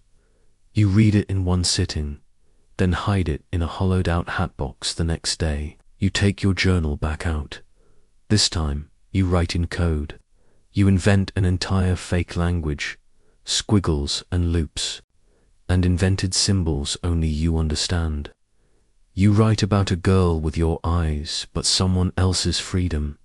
It's not safe, but it feels real. You're 13, and you're already learning how to live two lives, the one they see, and the one that only breathes when the door is locked, the candle is low, and the ink is dry. It starts with a scythe from the governess, from your mother, from the priest's wife leaning in too closely over tea. She's been reading unsuitable things, they mutter, as though books can slip their bindings and drag you into hell by your ankles. You're barely into your teens, and already there are rules about what you're allowed to read. Books are divided not by genre or author, but by danger level. Some are deemed perfectly safe, cookbooks, almanacs, etiquette manuals. Others poetry by Shelley, novels by Brontehover. In a grey area, allowed only with supervision or with the right kind of commentary from a sensible adult. And some are banned outright. You learn this quickly. Fiction is dangerous, especially fiction written by women, especially fiction about women who feel things. Your mother's bookshelf is full of ornamental titles, gold-stamped spines with florid lettering, rarely opened, moral tales for young ladies, the blossoming rose of obedience, how to be lovely and good. Each one promises you will learn grace, modesty, and the joy of denying yourself. You read them because you're supposed to, and they bore you senseless. But one day, you find something else. A A book tucked behind the ferns in the parlor window maybe, left there by a cousin or a maid who wanted to be caught. It's Jane Eyre. You read it cover to cover under your bedspread by candlelight. It stirs something in you, not the romance, not even Rochester, but the rage. Jane's refusal to become someone else's doll, her insistence that she matters even when alone. You don't tell anyone you read it, because you remember what happened to Louisa Greenwell last year. She was caught with Wuthering Heights and a copy of the female reader Etiquette, they said. She was compromised by literature, sent her off to stay with a cousin in Bath to regain her balance. You never saw her again. Historians still argue whether Victorian censorship of women's literature was truly about moral purity, simply about control, keeping young girls from identifying with characters who dared to want more. Because once you realize you're allowed to want something, you might start questioning everything, so your reading list is carefully curated. You're steered toward uplifting heroines, girls who nurse sick parents without complaint, who fall in love only after they've been thoroughly humbled, who die young and tragically, their innocence intact, but something doesn't sit right. They always die. You start to notice how many good girls in books get punished for the slightest hint of joy, a stolen kiss, a secret letter, a skipped church service. Suddenly, they're coughing blood into a handkerchief by chapter 17.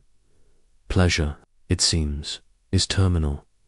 You wonder, is that the real story they're trying to tell? One day, during your allotted hour in the drawing room, you're handed The Angel in the House, a book-length poem so syrupy it sticks to your fingers. The heroine is perfectly submissive. She blushes often. She prays even more. She has no opinions. The soft glow of moral superiority. Your governess tells you, this is the ideal woman. This is who we strive to be. You want to scream instead. You nod, and later that night, you scribble over its margins with your secret pencil. Does she even breathe? You write then, erase it furiously, heart pounding. You're not angry at the angel. You're angry that no one sees how dead she is. But of course, you're not supposed to relate to her. You're supposed to become her. So they keep the good books locked up, literally locked. Some families had actual book cabinets with small brass keys. The contents were reserved for the patriarch or the eldest son, or occasionally an exceptional woman of clear moral character, which never meant the smartest girl, just the most obedient. There were pamphlets, too, passed quietly from girl to girl, little tracts printed by female reformists or rogue educators. You hear rumors about one called The Mind's Liberty Said, to describe how education could make a woman ungovernable.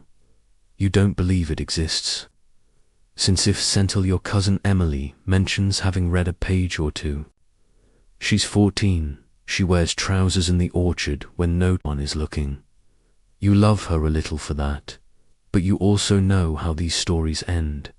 For every Emily, there's a Lydia Bennet, figure painted not as a cautionary tale by accident, but by design, because Victorian literature loved a scandal as long as it was punished in the end. You begin to wonder what happens to the girls whose stories aren't written down, the ones who closed the book and chose something else, the ones who wrote their own endings and burned the pages so no one else could correct them. You try to ask your governess, once very carefully, why women's books are treated so differently, why a girl must be protected from her own imagination. She tells you, because a young lady's mind is a garden, and certain ideas are like weeds, but weeds are just plants that grow where someone didn't want them. So you read anyway, late at night, by borrowed light, in snatches and fragments, hidden between devotional texts and spelling primers. You teach yourself to speed read, to memorize a paragraph at a glance, to smile through sermons while mentally replaying a stolen sentence about silk against skin or eyes that linger too long. The books aren't only dangerous because of what they say, they're dangerous because of what they allow you to feel: possibility, permission, and most threatening of all, connection. You're not alone in your restlessness, not broken for wanting more, just unwritten, but not for long. It happens on a Wednesday. The hallway is quieter than usual, and the sun has that peculiar filtered look it gets when something is about to go wrong. Louisa's desk is empty. The ink bottle is gone. Her slate's been wiped clean. No one says anything at first, but the silence starts to hum with dread. You sit straighter than usual. You don't look at the empty seat too long. Louisa Greenwell was not rebellious. She didn't climb fences or shout during prayers, but she had a softness in her voice that felt like defiance. She liked drawing faces too expressively, some said, and she smiled at the butcher's boy once. Once was enough. Rumor travels like fog, thick, swirling, and impossible to catch. Some say her mother found a pressed flower in her Bible, with a note hidden beneath the petals. Others whisper about a tear-stained page in her journal, or that she laughed a little too loudly when someone told a joke about ankles. You don't know the truth, but the effect is the same.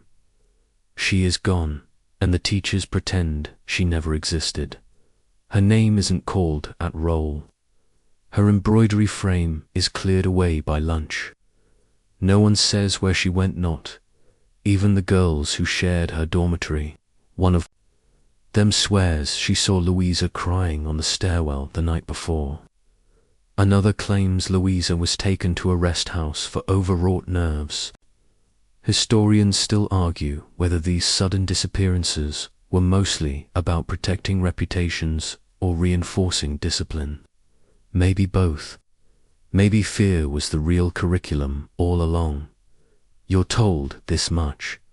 Louisa is no longer an example we can follow, which is code for she wanted something, and that cannot be allowed. The phrase moral failure gets whispered during a needlework session. One of the older girls says it with a smug little smirk, as if moral failure were a smudge. On a glove knot, a girl with dreams and freckles and a favorite pair of ribboned boots. It makes your blood simmer. You don't say a word. Instead, you begin to count the number of ways girls can disappear. There's the obvious kind, sent away to a sanitarium for rest, or to an aunt's house for refinement. Some are married off quickly, usually to a cousin with a quiet estate and no questions. Others are pushed into becoming governesses, as if minding other children could wash away their own thoughts. And then there's the subtler vanishing, the kind where a girl learns to erase herself while still remaining in the room. You know that lesson well. You're mastering it. Take up less space, smile more, hide curiosity behind compliance, learn to flatter, learn to forget, learn to laugh at jokes that make your skin crawl. It's not survival. It's social camouflage. You ask your mother, tentatively, if Louisa is all right. She blinks, slowly. Some girls aren't built for the expectations placed upon them. She doesn't say what those expectations are. She doesn't need to. You feel them in your spine that night. You dream about Louisa standing in the center of the dining hall, hands ink-stained, holding up a drawing of a woman with her eyes wide open, and in the dream, the woman stares directly at you in daylight. You learn to speak of Louisa in past tense, Not because she's dead, but because she's been written out of the script. Her name is the new threat. Do you want to end up like Louisa? Becomes the warning whispered behind fans and folded hands. Even the headmistress brings it up in her sermon-like assemblies, disguised as a cautionary parable. And so Louisa becomes folklore, a ghost. In ribbons, a lesson stitched into the hem of every girl's dress. You try to hold on to her. Memory's small things, the way she hummed when no one was listening, the sharp way she could braid your hair, the fact that she was the only one who admitted she hated custard. It hurts, but it also reminds you that something happened here, that someone once broke the rhythm in the margins of your schoolbook. You write her name not once, but 3 times. Louisa, Louisa, Louisa. Then you close the book quickly, heart pounding. It feels like lighting a match in a dark cathedral. Maybe no one will see the flame, but you do. You start to notice how many other girls are drifting, looking down too often, swallowing words, adjusting their corsets a little too tightly as if punishing themselves for what they've only imagined. They fidget during hymns and stare too long at the horizon during walks. And when you catch one looking back at you, you don't look away. You nod, small, barely noticeable, but it's enough. You realize this. Fear isn't private, it's practiced, taught, and passed down, and like any lesson, it can be unlearned. That perhaps is the scariest part for them, because when girls remember girls, when they preserve each other in story and symbol and whispered rebellion, then even erasure cannot work. Not completely, so the world will keep telling you Louisa was wrong, that she wanted too much, that she couldn't handle what was expected. But tonight, under your covers, with your hands tucked beneath your pillow and your breath barely audible, you will remember that she once gave you a pressed violet and told you to always hide beauty somewhere only you could find it, and that she looked at the world like it was almost hers. Sunday arrives like a punishment in a laced bonnet. You wake early, scrub yourself till your skin feels too new, and dress in the stiffest, itchiest wool known to humanity. The buttons on your boots pinch your ankles. The starch in your collar could cut glass. And your hat, that wretched thing, sits atop your head like a disapproving aunt. Church is not a place for rest. It is a theater of control. You sit on a narrow pew between girls as stiff as fence posts. No one fidgets. Fidgeting is a sign. Your knees must touch, but not spread. Your hands must rest atop your lap, demurely, ideally in prayer reverend, if you're silently begging for the sermon to end. The reverend steps into the pulpit, the air already thick with beeswax and incense, and begins to speak. Hellfire by the 2nd sentence, temptation by the 5th. He does not name girls, not directly, but oh, how clearly he speaks to you. The flesh is weak, especially in youth, he warns, pacing slowly. Desire is the crack in the soul through which ruin flows. You're 13, and you don't yet understand half the words he's using, but you understand the tone, the thunder behind each syllable, the way every eye turns to the girl's pews when he says fallen. And you understand the imagery. He gives you plenty. The girl who disobeys becomes the candle wick that burns the house down. The girl who looks at a boy too long is the matchstick to moral collapse. The girl who lets her mind wander is already halfway to the pit. The pit, of course, is described in exquisite detail. Red-hot irons, screaming souls, a roaring furnace prepared especially for those who thought too much, felt too deeply, or touched themselves in the dark. Historians still argue whether sermons like these were intentionally designed to traumatize children, or if the Victorian clergy simply didn't realize what it meant to tell a 10-year-old she might burn eternally for liking tulips, or poetry, or a pretty face. Either way, the message lands, and it sticks. Not just in your mind, but in your body. You flinch when the reverend pounds the pulpit. You squirm when he raises his voice, even though you know squirming will get you a warning glance from your chaperone. You sit so still your limbs go numb. He speaks of Eve often, but never with pity. Eve is a warning label, not a woman, a walking cautionary tale. She wanted something sweet and beautiful, and because of that, every daughter of hers must now suffer. You wonder why the apple didn't get punished instead. After the sermon, you're marched to the graveyard to reflect. A reminder of life's brevity, they say. But it's not brevity they're teaching, it's fear, a reminder that the ground can open up and swallow a girl whole if she dares step outside the narrow lines drawn for her. Even your shadow looks subdued on Sundays. The hymns are in minor keys.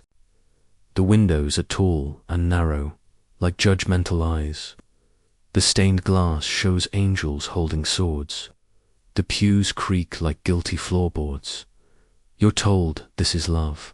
You're told salvation requires suffering. You're told the body is the site of spiritual warfare and yours is enemy territory. So you begin to disconnect from yourself. You shrink your breath. You suppress your tears. You clench your hands when you feel anything approaching joy or warmth. Laughter becomes a liability. Imagination becomes heresy. Once, you draw a picture of a woman flying, not falling, flying on the back of a giant owl. You show it to your teacher. She confiscates it. You're told to copy Bible verses as punishment. Thou shalt not tempt. Thou shalt not desire. Thou shalt not know thyself. You copy until your wrist aches. Later, you learn that Victorian ministers often preached directly against feminine idleness, blaming it for nearly every social ill from juvenile delinquency to plummeting birth rates, as if a girl daydreaming in a window seat could topple the empire. A fringe pamphlet is passed around your school, once anonymous, crude woodcuts and all. It shows a girl holding hands with Satan. They're skipping through a field of poppies. The caption reads, "Modesty lost equals morality destroyed." You don't know what you find more disturbing, the content or the giggle that bubbles up in your throat when you see it. You smother that quickly, of course, but something shifts. You realize that what they fear most is not just pleasure, but your ownership of it. If pleasure is accidental, or permitted, or useful to someone else, then maybe it can be tolerated. But if you seek it out for your own delight, your own discovery, your own truth, that's when the sermons sharpen their teeth. You remember the fire metaphors, the burning branches, the scorching winds, the melting faces, and you ask yourself a question, one you never speak aloud. If pleasure is so powerful it can send souls to hell, then maybe it's more powerful than they want us to know. That question is dangerous. You keep it tucked deep beneath your corset laces, but sometimes, when the reverend begins to roar, when the church bells toll like a warning, and the air smells of mildew and martyrdom, imagine slipping out the back door, running barefoot across the graves, past the hedges, into the woods, screaming, singing, spinning until your voice gives out and your lungs are full of night air. You don't do it, but the image stays with you, and that they cannot confiscate. You're older now, maybe 15, maybe 16. You're learning that the lectures never end, but the words are shifting. No longer just prayers and parables. Now they come cloaked in science. You're in the parlor, The doctor's visiting. Your mother has summoned him because you've been listless again. Not eating enough. Reading too much. You said no when asked to play the piano. You took too long getting dressed. You looked out the window too long. She's worried, and when a Victorian mother worries, she reaches for medicine or the man who prescribes it. He looks like a crowthin, black-coated, with a mustache that twitches when he speaks. You sit across from him with your hands in your lap, fingers tense as violin strings. He doesn't ask how you feel. He asks what you do. Do you walk enough? Do you bathe in cold water? Do you spend too much time alone? He flips through a little black notebook as he talks about female nerves, cerebral heat, and improper stimulation of the imagination. You stare at the wallpaper. Then comes the quiet statement that makes your stomach turn excessive. Pleasure, even in sleep, can cause hysteria. Just like that, pleasure becomes a pathogen. You learn that scientific men of the era wrote essays with titles like The Toxic Effects of Excitement in the Developing Female and the Nervous Female. A national crisis. You wish that were a joke.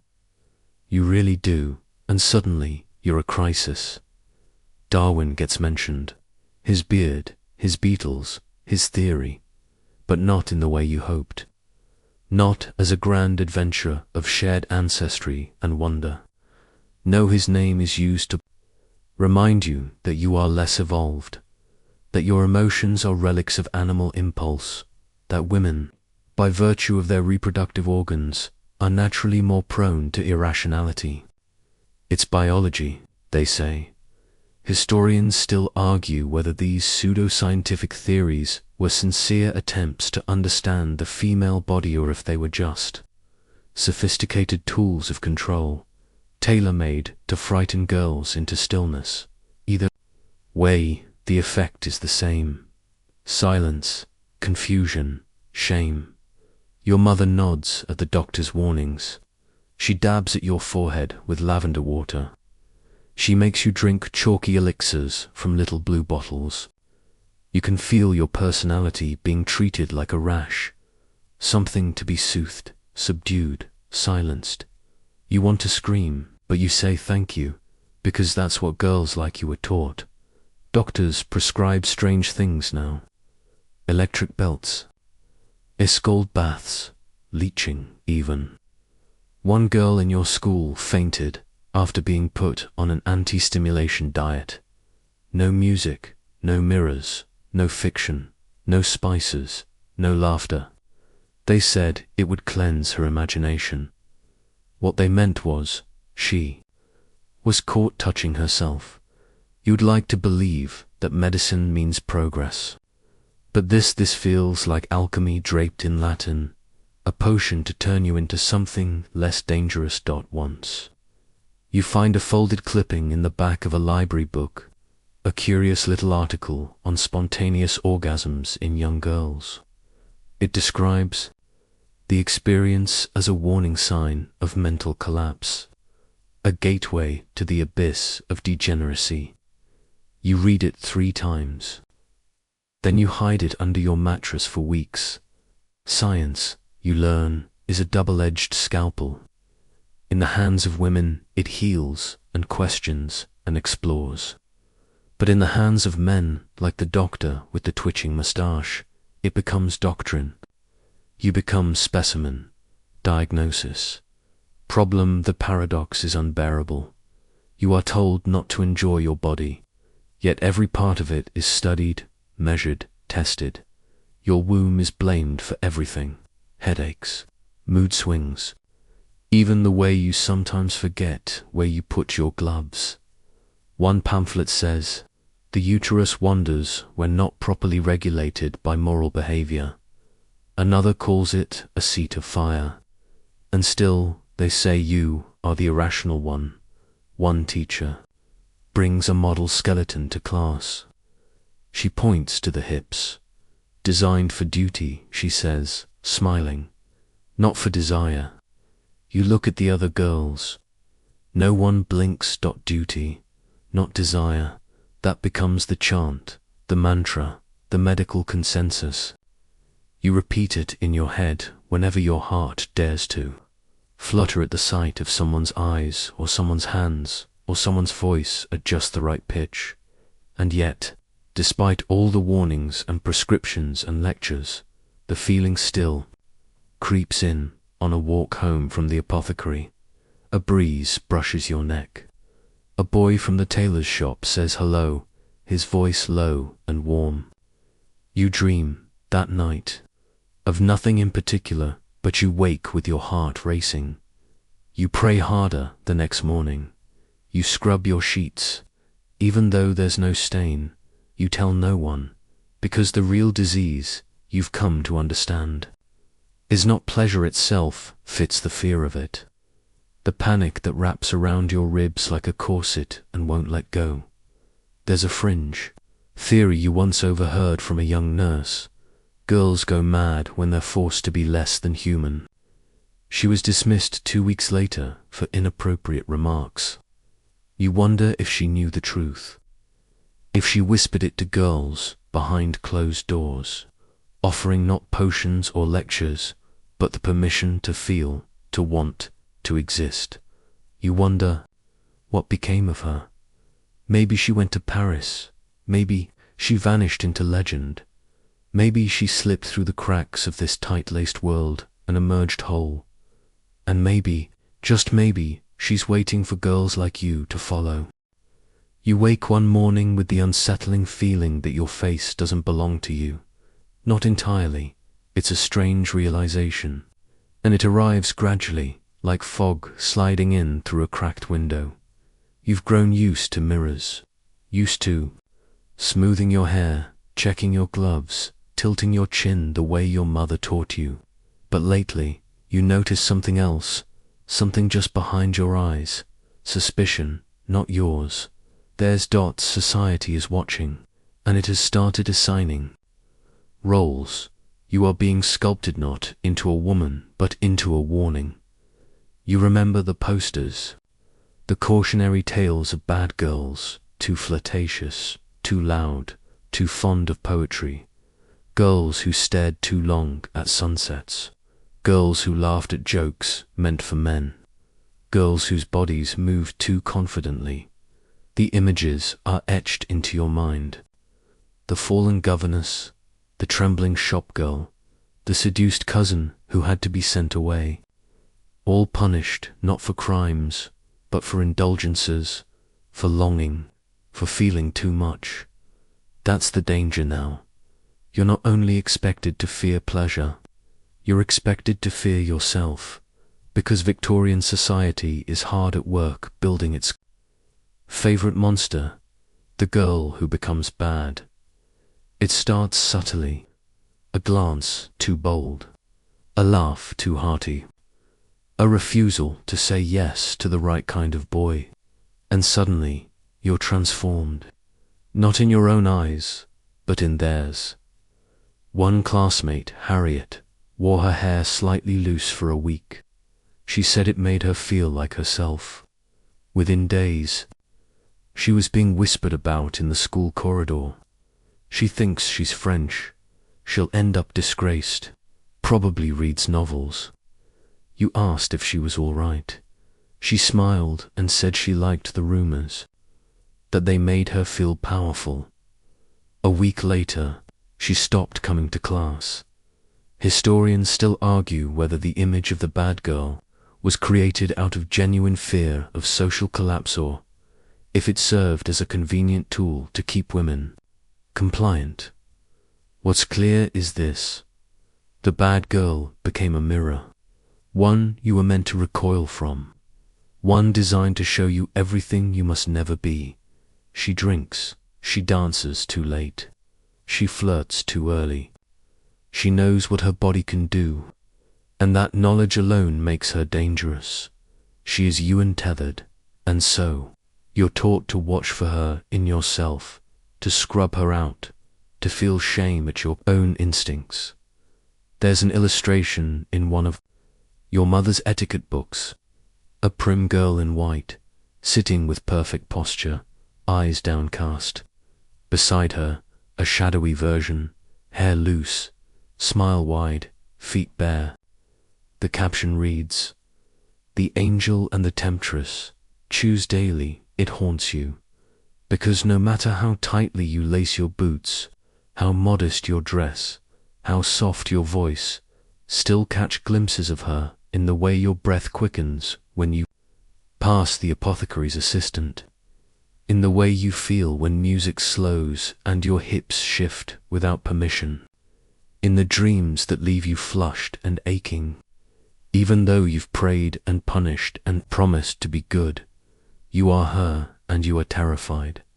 You notice how quickly the world turns on a girl who steps out of line. One misstep and you're not misunderstood, you're marked. The baker's daughter was found with a love letter in her sewing kit. She wasn't expelled from school. She was erased. Her name whispered like a ghost. The cautionary tale sharpened into a threat.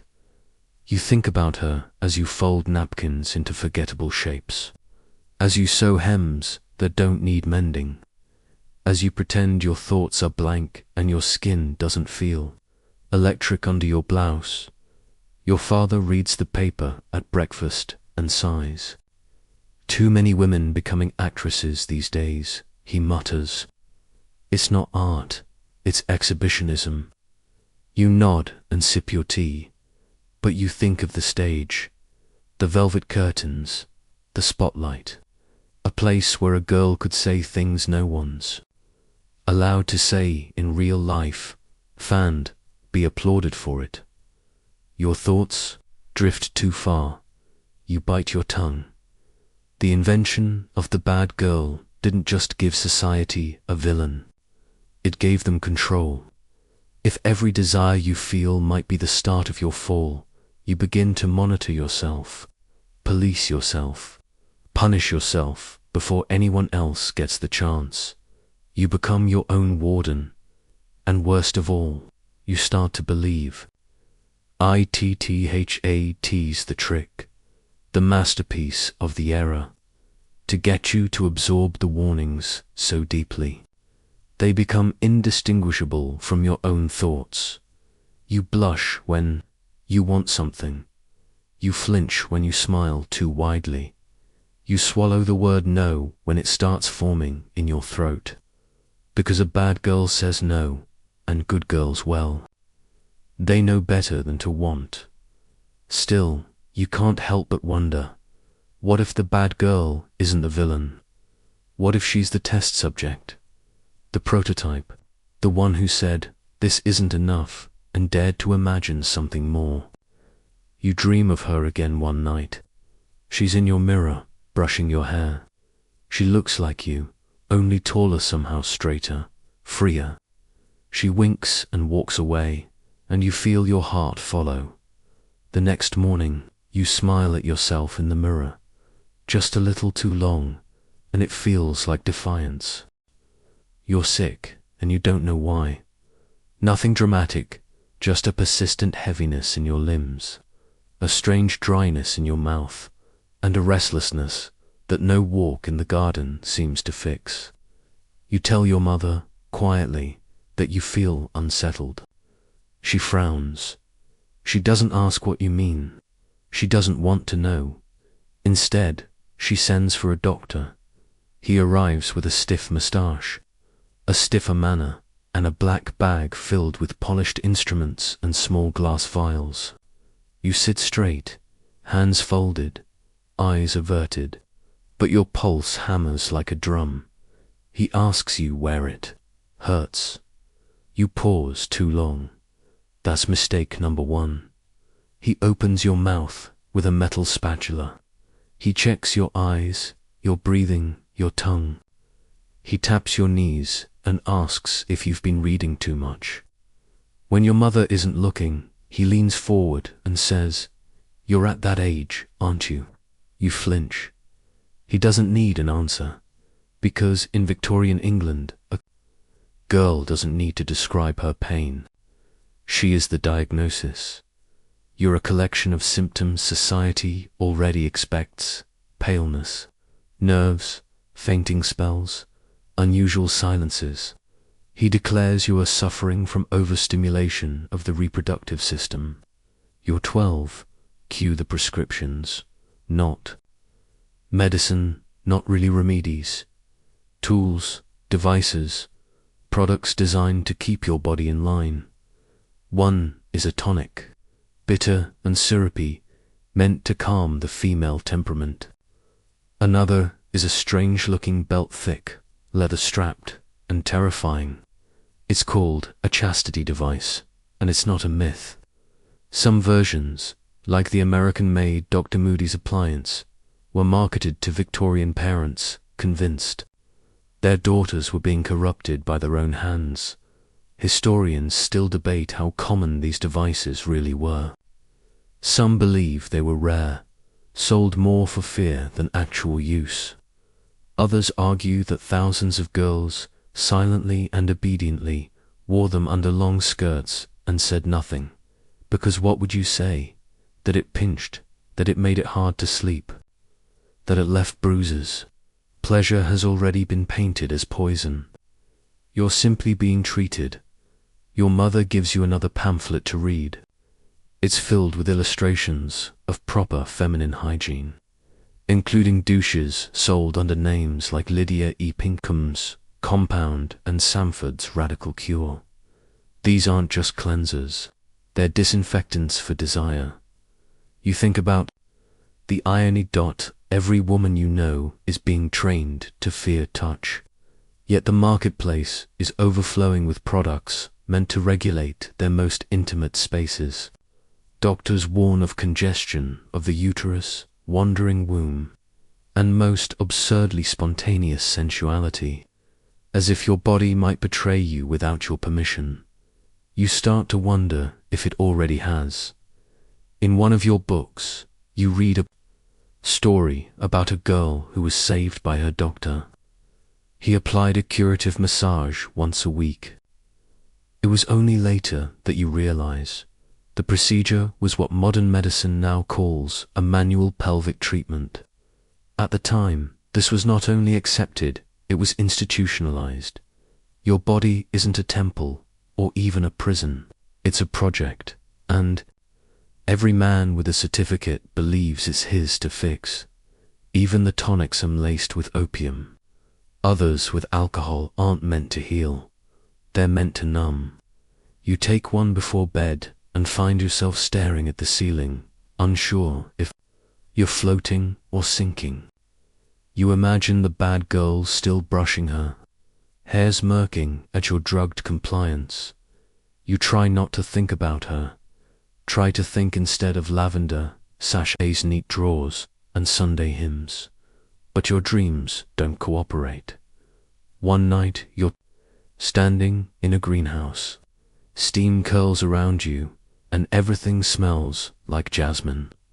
A boy walks toward you, not threatening, not improper, just there. He touches your fingertips. You don't wake screaming. You wake smiling, and immediately hate yourself for it. You sit up, hands clenched. You think of the belt, the tonic, the doctor's cool hands. You think, what is wrong with me? The truth is, nothing. But that's not the answer anyone gives you, even your governess, who once confessed, in a rare moment of warmth, that she misses the sea, warns you to avoid improper literature, improper thoughts, improper foods, even. Spices warm the blood, she says. They make young girls too lively. You laugh. That's mistake number 2. Because nothing is funny, not when it comes to your soul. You begin to track your behavior. Every laugh, every sigh, every moment your hands rest in your lap too long. You write down the dreams you're not supposed to have. You burn the page afterward. Just in case. The room always smells faintly of singed paper. One day you visit the apothecary alone. He offers you a new elixir made of bark, mint, and female correctives. You don't ask what's in it. You don't care. You're tired of being warned, tired of waking guilty. You just want to stop feeling so ... alive. The bottle is shaped like a tiny coffin. You drink it, anyway, and nothing changes. The bad girl still lives behind your eyes, still dances in your spine when the music swells, still hums when you touch velvet, or imagine running not away from something, but toward something real. That's when you understand. They're not trying to fix you, they're trying to erase you, but you're not gone yet. You still smile too long in mirrors, still imagine your own story scribbled on hidden pages, still want what they say you shouldn't, and if that's a sickness, then maybe, just maybe, it's the only cure for this world's disease. You are 15 now, and the house has changed, not its walls or its gardens, or the lace curtains you're forever forbidden to touch, but something deeper, more invisible. The air itself feels like it's holding its breath. Conversations are shorter. Your governess glances away when she hands you a hairbrush. Your father, once distant but predictable, now watches you too closely, or not at all, because you are no longer a child, and in Victorian England, that's not a transformation, a problem. Your body is becoming an object of concern, not celebration, not empowerment, just surveillance. Your ankles, your wrists, even your smile each, one a potential breach in your virtue. You're told not to laugh too loudly because it shows uncontrolled emotion, not to eat too quickly because veracity reveals lack of discipline, and under no circumstances should you run, even if it's for fun, even if no one's watching. Historians still argue whether Victorian parents truly believed that exercise could lead to hysteria. But in your house, the debate has already been decided. Your mother removes the swing from the garden. Your favorite tree, once yours to climbs, now off limits. A lady does not dangle from branches, she says. She writes letters. She embroiders. You stab the hoop with your needle, over and over, until the thread, frays, your mind. Though is another matter entirely. Lately it won't sit still. You find yourself drifting in church, wondering what it would feel like to scream. Not because you're angry, just because you can't. You fantasize about slipping away from the pew, out the vestibule, down the hill barefoot, wild and laughing. Instead, you fold your hands. Your tutor notices your distraction. He narrows his eyes. Is your reading appropriate? He asks. You want to lie, you really do, but your tongue rebels. I read Jane Eyre. You admit. He freezes. That's mistake number 3, because Jane Eyre, to the Victorian establishment, is not just a story, it's an act of subversion. A plain girl, thinking for herself, loving on her own terms, disobeying politely the man who owns her. It's the kind of book that teaches girls to feel, and feeling, as you've learned, is dangerous. Soon enough, your copy disappears from the shelf. In its place, the female instructor, a manual, really, written for your benefit, with its passages about modesty, duty, and controlling appetites. One page suggests a girl can curb unruly desires by sleeping with a Bible beneath her pillow. You try it once. It gives you a stiff neck, but the rules keep coming. Don't cross your legs. Don't look boys in the eye. Don't let the blood rush to your face when someone says bosom. And never, ever admit you like your reflection. Not out loud. Aunt Margaret visits, powdered and stiff, with her corset laced tighter than sin. She glances at you and says she's ripening, as if you were fruit. Your mother pretends not to. Hear later in the hallway, she brushes your hair with too much force and says, "Do not give men reason to look at you, even once." You nod, though you don't know how to stop it. Your body is looking back at them now. Whether you want it to or not, you start wearing higher collars. You stop singing when you're alone. Still, the letters arrive, thin envelopes, with elegant, script-distant cousins, a family friend, a boy you remember only by his freckles. You are being considered, assessed. Your mother saves one of the photographs him in a starched suit, eyes like a sad goat, and says, "He's respectable." A banker. You look at the photo. You think of moss, of fog, of silence. You say, "I'm not ready." Your mother sighs. You're a woman now. You want to ask what that means, but she's already turned away. That night, you lie in bed with the blankets tucked up to your chin, and you wonder, why do you feel more trapped the older you get? Isn't freedom supposed to come with age?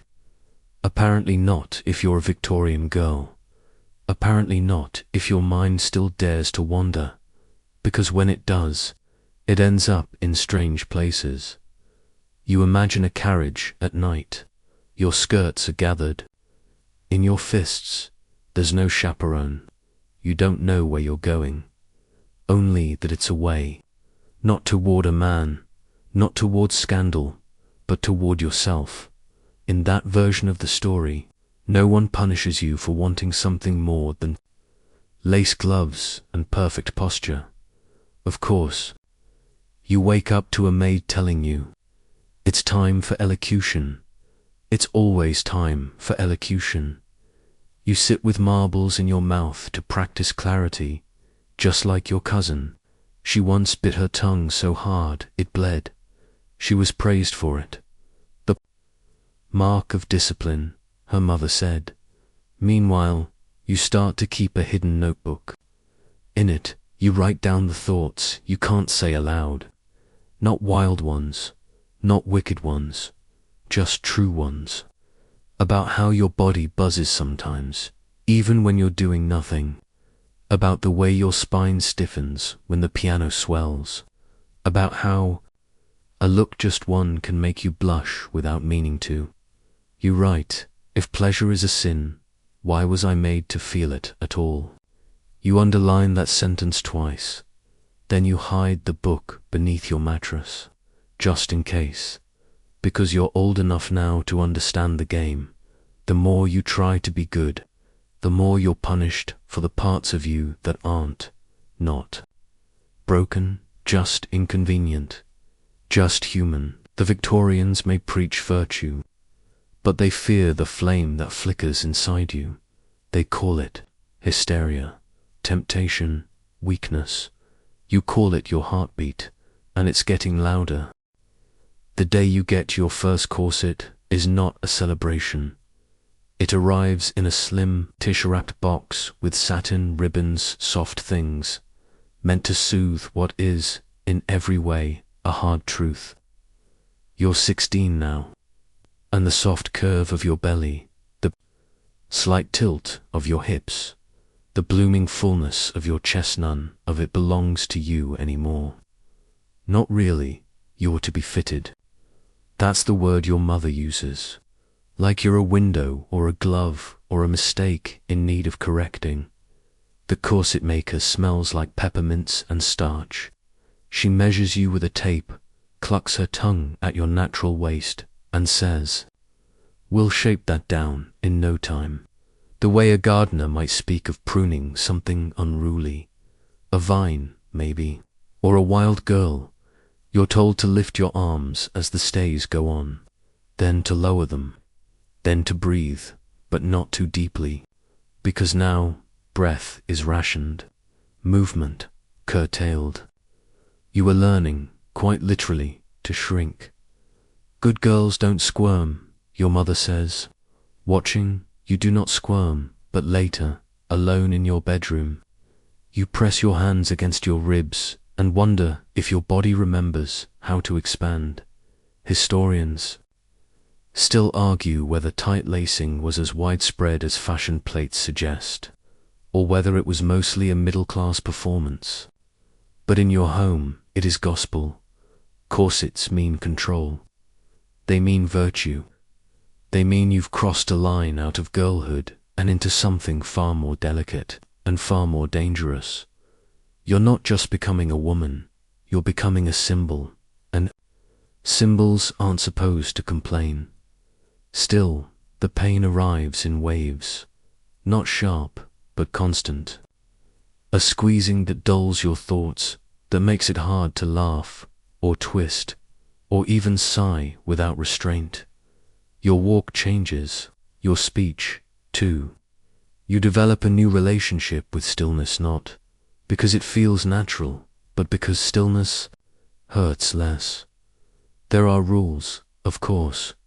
You must never lace yourself. You must never loosen it in public. And you must never, under any circumstances, be seen without it. A lady's figure is a statement, says your aunt, lifting a teacup with her pinky delicately raised. Let yours be one of elegance. What she means is, let yours be edited, and so you learn to speak in measured tones, because gasping is unladylike. You practice fainting gracefully, just in case the dizziness wins. And when you do sit, you perch half-hovering spine, rod straight because slouching breaks the illusion. Even sleep feels like theatre. There are whispers that girls who remove their corsets at night wake up wild, that the body will betray itself if not tamed at all hours. So, you try. You really do, but the cramps are unforgiving. The bruises come without warning. One night, in secret, you undo the laces. Just for a moment, your breath returns to you in slow, greedy gulps. It's like drinking air, like being underwater for hours and finally finding the surface. You laugh, dash quietly. Then you cry more quietly. Still, because this isn't just about a corset, it's about a philosophy. The Victorian world believes that a woman's body must be subdued to protect her from herself. That pleasure is something that grows in untamed places, soft places, that those must be pressed flat. They fear not the garment, they fear the freedom that comes without it. And you begin to fear what parts of you are disappearing. There are other girls, of course. One of them, a cousin, rebels. She refuses her corset, wears looser dresses, even cuts her hair in an act so scandalous your grandmother faints upon hearing it. Your mother calls her a cautionary tale, but you her dot, not because she's defiant, but because she seems whole.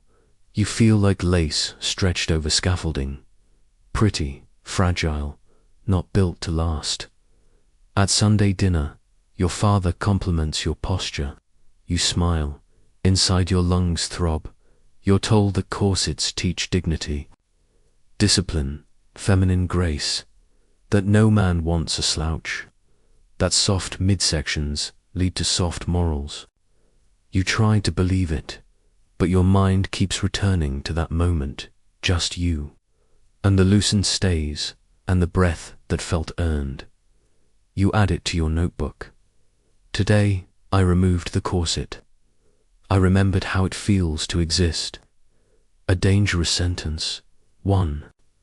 You immediately tear out, burn in the fireplace, and scatter in the garden soil, just in case your tutor notices your silence during lessons. He assumes you're tired. You nod. You don't tell him that your back aches, or that it's hard to focus when your entire torso is wrapped in something that could double as a punishment device. You don't tell anyone, because this is how Victorian girls are taught to fear pleasure, not by shouting or threats or even sermons, but by subtle rituals of deprivation, by taking what feels good comfort, breath, softness and making them shameful. Every loosened lace is a sin. Every gasp of relief is guilt. But you are growing smarter. You learn to trick the system by pulling just a little less when your maid laces you in the morning, by tucking folded cloth into the lining for padding, by pretending your posture aches from reading too long. So your governor suggests a looser day dress. It's not freedom, but it's rebellion, and rebellion, even small, feels sweet. You start to imagine futures, a studio with bare floors, a lover who doesn't care about waistlines, a life in which breathing deeply isn't an act of treason. These are dreams, for now, but they keep you going, one breath at a time. You try not to watch your sister, but it's hard not to. She's 12, bright-eyed, and still allowed to run without consequence. Her laughter comes easily, unencumbered by stays or rules or the thousand whispered warnings that haunt every hallway. Of womanhood, she's nearing the edge, though dot the line you crossed not so long ago, the invisible border where play ends and performance begins. You can see it looming in her life, like a curtain about to fall on the last act of freedom. She notices your corset, the bruises you pretend are clumsy accidents, the way you eat slowly, mechanically, measuring each bite to keep your stomach quiet. Does it hurt? She asks one day. You pause, then lie. You get used to it, because that's what you were told by your mother, your governess, even your grandmother, who whispered that pain is a mother's first gift to her daughter because it teaches her what to fear. Historians still argue whether Victorian mothers were consciously complicit in this cycle, or if they were simply passing down the only script they'd ever been given. But here, in your house, it's tradition, and tradition wears silk gloves. While holding a branding iron, you begin to wonder what would happen if you rewrote the script. The question doesn't go away. Instead, it deepens. It rises at night when you lie flat, ribs humming. It echoes when you see your sister watching you dress. It sharpens when your mother corrects your posture at dinner, not with cruelty, but with pride, like molding you into a masterpiece, a silent masterpiece. The pleasure you've been taught to fear comfort, breath, movement, appetite becomes the exact pleasure you now crave. And in craving it, you start to see the absurdity of its punishment. Because what did it ever harm, that urge to stretch your arms, to run barefoot in wet grass, to eat a second slice of cake? Pleasure, you realize, isn't sinful. Control is you. Begin writing more often, secretly, always. Your notebooks multiply like mice in the attic, stashed beneath loose floorboards and behind the false panel in your wardrobe. Notebooks filled with observations, questions, tiny revolutions disguised as polite musings.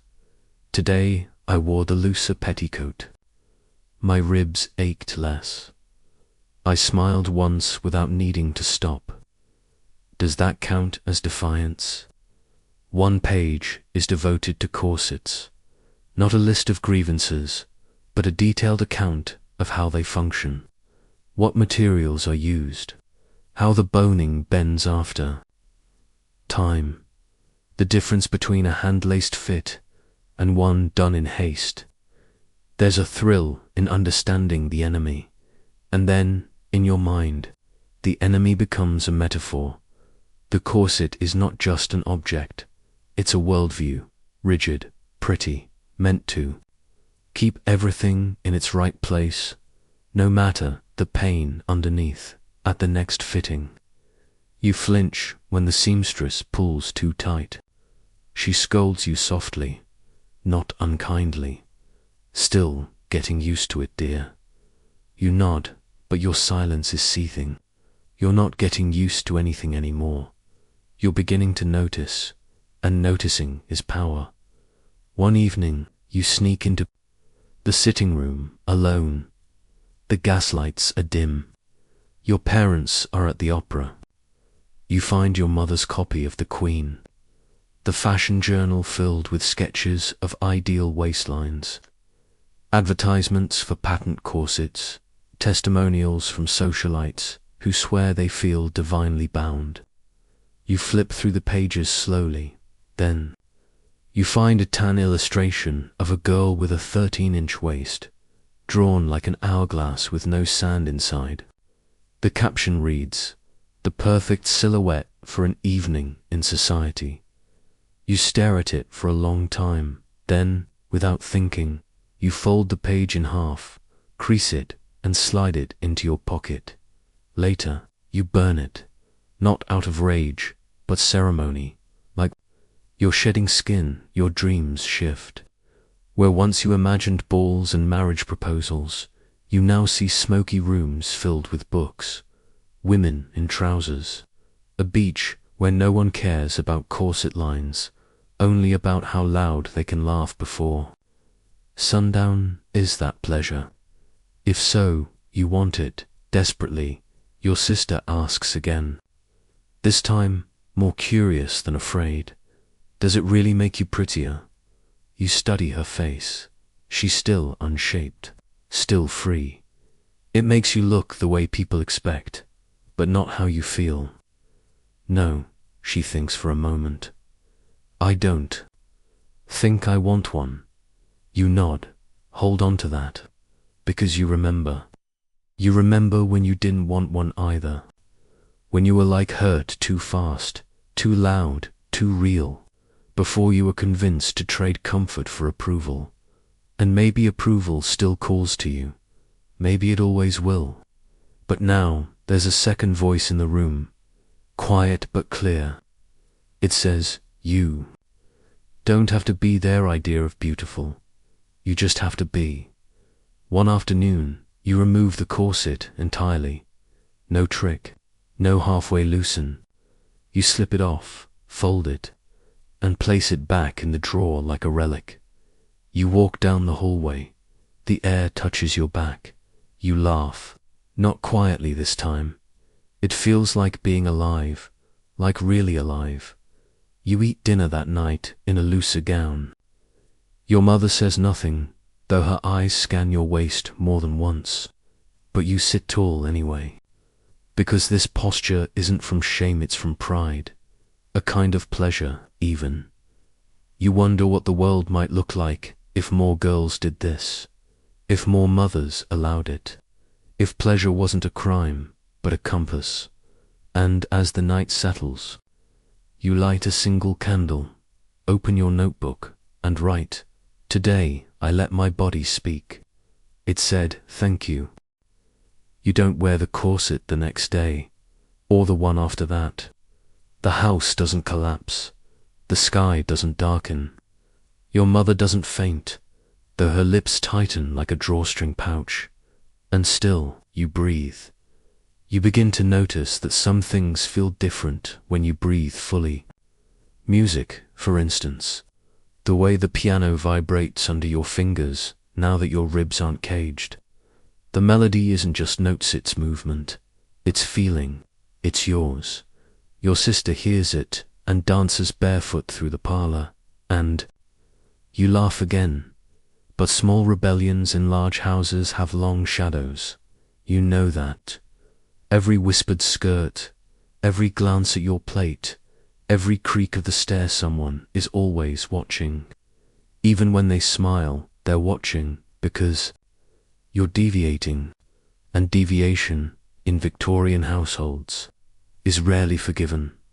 Historians still argue whether such domestic discipline came from a desire to protect daughters or to control them, whether mothers truly feared their girls might spiral into ruin or simply feared being judged for raising anything less than a proper young lady. All you know is this: they don't want you to enjoy too much, because pleasure is contagious. It starts with skipping the corset. Then you read novels you weren't supposed to.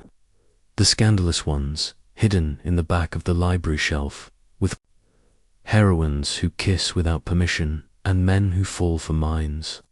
Not waistlines. You find yourself dreaming about traveling alone. Not the standard grand tour with chaperones and matching trunks, but steam trains and borrowed boots and awkward, delicious freedom.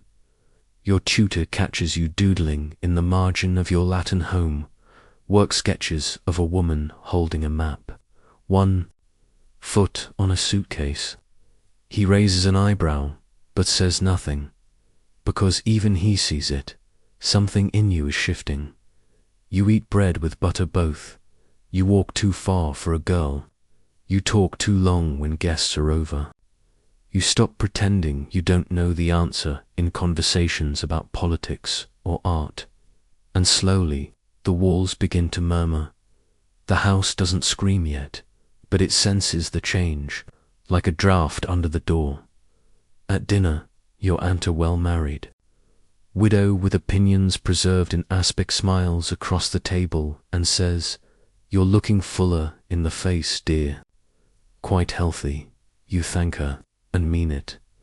Your mother stiffens, but only slightly. Your sister grins wide enough to swallow the candlelight. Later, she sneaks into your room with a grin like a secret. She holds up her own corset. "I told Mother. I outgrew it," she says. "She said we'd order a new one next week." You tilt your head. And I asked if we could wait a bit. I said I wanted to feel the air on my back. You exhale, and the air, now so familiar to your skins, melts like victory. There's a knock. Your father, he doesn't enter, just clears his throat and says, "Your piano playing is different lately." You wait. "I rather like it." Then footsteps, receding. It's not approval, not fully. But it's not resistance either. And for now, that's enough. You begin teaching your sister everything they didn't teach you. How to read between the lines of etiquette, manuals, how to tell when a compliment is a cage, how to speak kindly, but firmly, how to smile like you're not sorry. You show her the old corset tucked in your drawer. She touches the boning and shudders. "Feels like a trap," she mutters. "It is," you say, and then, because it's time, you take her outside. The house just past the hedges, beyond the orchard where no one bothers to look. You lay a blanket in the grass, pack bread, fruit, 2 books, and a stolen bottle of ginger cordial. You take off your shoes. She follows Dot, and there you sit. 2 girls no longer afraid to want what feels good. A bee hovers over a wild rose. The sun makes you drowsy. You sip the cordial, sweet and fizzy, and think, so this is pleasure, no ribbons, no shame, just a picnic in the sun, a quiet riot. You tell her stories, not the ones from Sunday school or etiquette primers, but real ones of women who rode bicycles across continents, of poets who never married, of actresses who defied critics and kissed who they liked. You say their names like blessings, and she repeats them, trying them on. You don't know what the future holds, whether you'll be married off, whether you'll ever get to write under your own name, whether the world will allow you to be more than decoration. But you do know this: your sister will never forget this afternoon, and neither will you, Wind stirs the blanket. The sky turns the color of ripe plums, and for a moment everything is still. You lie back. She curls beside you. "I don't want to go back yet," she says. You smile, then don't. There's a rustle in the hedges, not like the soft hush of the wind in the orchard, but sharp, distinct. Your sister sits up, startled, clutching the edge of the blanket. You don't move, not yet. The world can shift so suddenly for girls like you, but it's only him. not your father, not the housemaid sent to spy, not an aunt with eyes sharper than her brooch pin. It's him, the boy from church, the one who holds his hymn book upside down when he thinks no one's looking, the one whose boots are always scuffed, and who once winked at you across the pew. His name, Thomas, may be, or Henry, it hardly matters. He's real. He wasn't supposed to be here. He smiles like a secret and raises both hands, as if to say, "Don't worry, I'm unarmed, just curious." Your sister slips away she knows when she's not needed, and suddenly it's just you and him beneath the orchard, the picnic crumbs, and the unspoken possibility that's been growing like wild mint in the back of your thoughts. He doesn't sit, just rocks back on his heels and says, "You play the piano well." You arch a brow. You are listening, he shrugs. Everyone listens when the windows are open. A beat then, softly. You sound freer than the others, and it's not flirtation, it's not bait. It's a truth laid bare, like a glove, dropped in the dust. You sit up straighter. "Maybe I am." He laughs, gentle, warm. "Then I'm jealous." And that's when it happens. Not a lightning bolt, not violins, not the breathless collapse of a scandalous novel, but something quieter, more dangerous. The slow lean forward, the tilt of the head, the moment when you let yourself want to be kissed, and you are, it's chaste, by most standards, barely there. A brush, like a feather run across the skin of a dream. But your body knows the difference, because, for once, no one is punishing you for being alive inside it. You breathe, he pulls back, startled by your stillness. You're shaking. You are not because you're scared, but because you've been told for so long that this would ruin you. That wanting someone, being wanted back, was a gateway drug to disgrace, sin, and eternal suffering. The girls who liked kisses didn't survive polite society, and now here you are, not burning, not banished. Still you are right. He asks, you nod. Just ... Learning, there's a long silence. You're aware of your heartbeat, your breath, the rustle of leaves. Every sense turned up like the volume on a gramophone. And yet, inside, a quiet, calm unfurls. No corsets, no lectures, no Bibles held like threats. Just grass and lips. And a name you might forget tomorrow, but a moment you'll keep in a silk-lined drawer of memory forever. Historians still argue whether young women of the Victorian era were truly more repressed than those before or after. Them more whether they were simply more studied, their behavior more heavily recorded, dissected, and prescribed. But what's clear is that girls, like you, were not allowed to want, not safely, and certainly not without consequences. So when you walk home later barefoot, slightly smudged, glowing like an oil lamp from the inside, you know the moment is fragile. You'll have to hide it. Not the kiss itself, but what it meant, that you are capable of pleasure without destruction, that your body is not a ticking time bomb. It's a barometer, a compass, and today it pointed you toward something real. At home, no one suspects, not. Yet your sister meets your eyes across the drawing room. She doesn't speak, but something passes between you. A knowing. Girls who've tasted freedom speak a silent language. You sit at the piano that evening, and for the first time, you don't play for applause or approval or to prove your worth. You play because the music rises through you like wind through an open window. A love song, just slightly off-key, a tiny rebellion in a minor dot. Your mother listens, confused. Your father doesn't notice, But you know there are more moments ahead. Some sweet, some sour. The world won't always allow what you felt in the orchard. There will be rules, judgments, possibly even punishment. But the kiss happened, and because of it, you've shifted. You lie in bed that night with the memory curled beneath your ribs like a sleeping cat, warm, undeniable.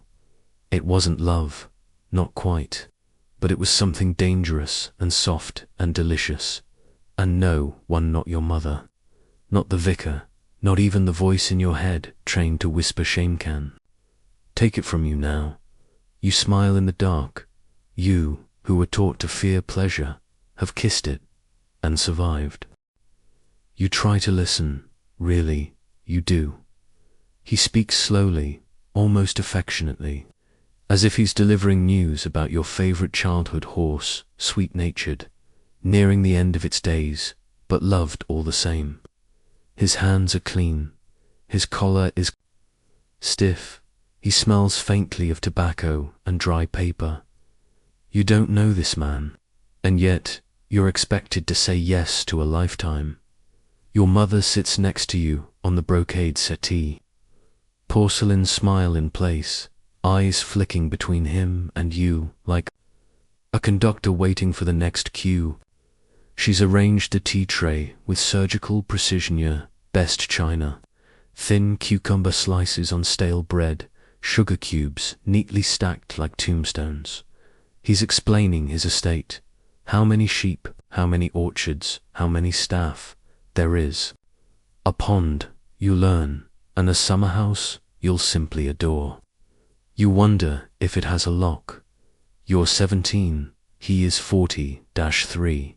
Not grotesque, not cruel just ... decided, practical, an arrangement, they call it. An opportunity. You hear the word dowry muttered, gently like a passing cloud. You sip tea, it burns. You don't flinch. This is the moment girls are raised for, not falling in love, not chasing dreams, stability, security, the performance of devotion. You are meant to smile, you are meant to nod, you are meant to say yes in all the appropriate places, and no in all the dangerous ones. But something in you stalls, because you remember the orchard, you remember Thomas or Henry, or whatever name no longer matters, kissing you with grass stains on his knees and sun in his eyes. You remember feeling wanted, not just claimed. You remember choice, and this isn't choice, it's inheritance disguised as affection. A transaction wrapped in ribbons and wedding lace, Victorian marriage, especially for middle and upper class girls, was rarely about love. It was about alliance, property, reputation. A girl might be her father's asset, but once married, she became her husband's responsibility, his possession. Even her body ceased to be hers. Legally, she was fused into him, with few rights, to autonomy, and yet the world calls it romance. He asks what books you like. You fumble. He chuckles and says, well, you'll have less time for silly novels once you're running a household. You laugh along with him, because that's what good girls do.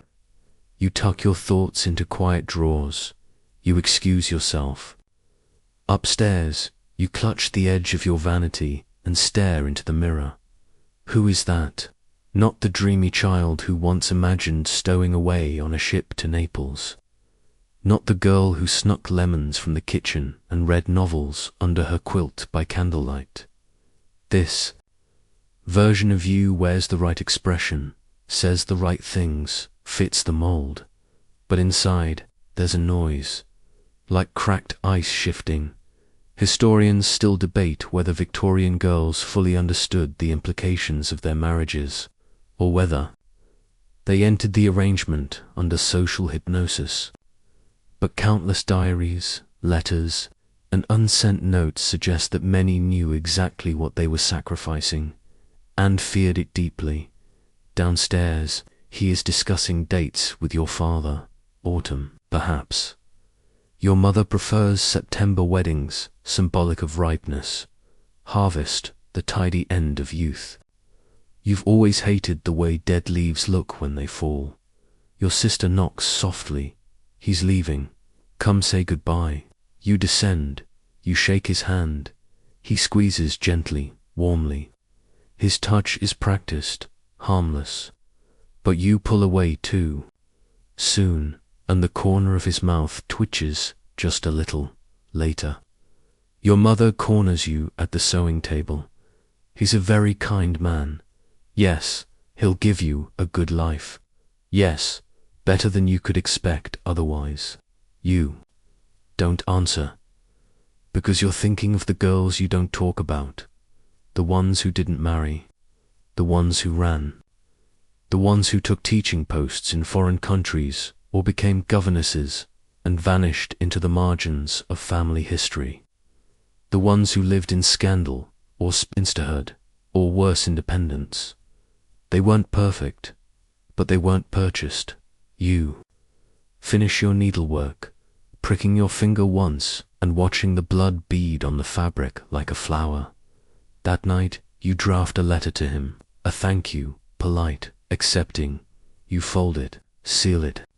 Leave it on the mantel then, as the clock strikes midnight. You light the fireplace and watch the envelope curl into flame. The ash drifts upward like snowfall tomorrow.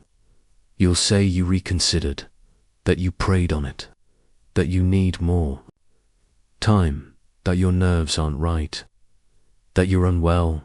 Your mother will protest. Your father will sigh. They'll call the doctor, of course. He'll prescribe fresh air, more starch, fewer books. But none of that will change the truth rising. Inside you now, like a second heartbeat, you are not a gift to be given, and some futures should never be accepted with a smile. The rumor arrives before the letter. You're in the garden, trimming roses you don't particularly like. When your sister comes running down the gravel path, her bonnet slipping, cheeks flushed with excitement. Did you hear? She whispers, breathlessly, as though the birds might be listening. Catherine Barnes ran away. You blink. The thorns prick your glove. Ran where? Paris, she hisses. Or Italy, or possibly to a theatre company in Edinburgh. No, one's quite sure, but she's gone. Catherine Barnes, the girl with the molasses curls and the laugh that never stayed inside her mouth. The one who painted wildflowers in her prayer journal and rolled her stockings down to her ankles when no one was looking. The one who once told you, with wicked pride, that she'd kissed a chimney sweep just to see if she liked it. Of course, it would be Catherine. You feel something electric rise up your spine. Not jealousy, not judgment. Wonder, because no matter where she ended up, whether it was a Paris garret with peeling wallpaper, or a shared attic above a tavern in Liverpool, she'd chosen herself in Victorian England. The idea of a girl running away to find herself was not only scandalous, was punishable. Depending on class and circumstance, a runaway could be forcibly returned, institutionalized, disowned, or, if she was very lucky, simply erased from the family narrative. But still, they ran. Historians still argue whether these women were brave, or foolish rebels, or victims of impulse. What's certain is that many of them were simply desperate. Desperate to escape the corset, the calendar, the constant thrum of no vibrating in every hallway of their lives. Your sister is still chattering. Apparently, Catherine left a note.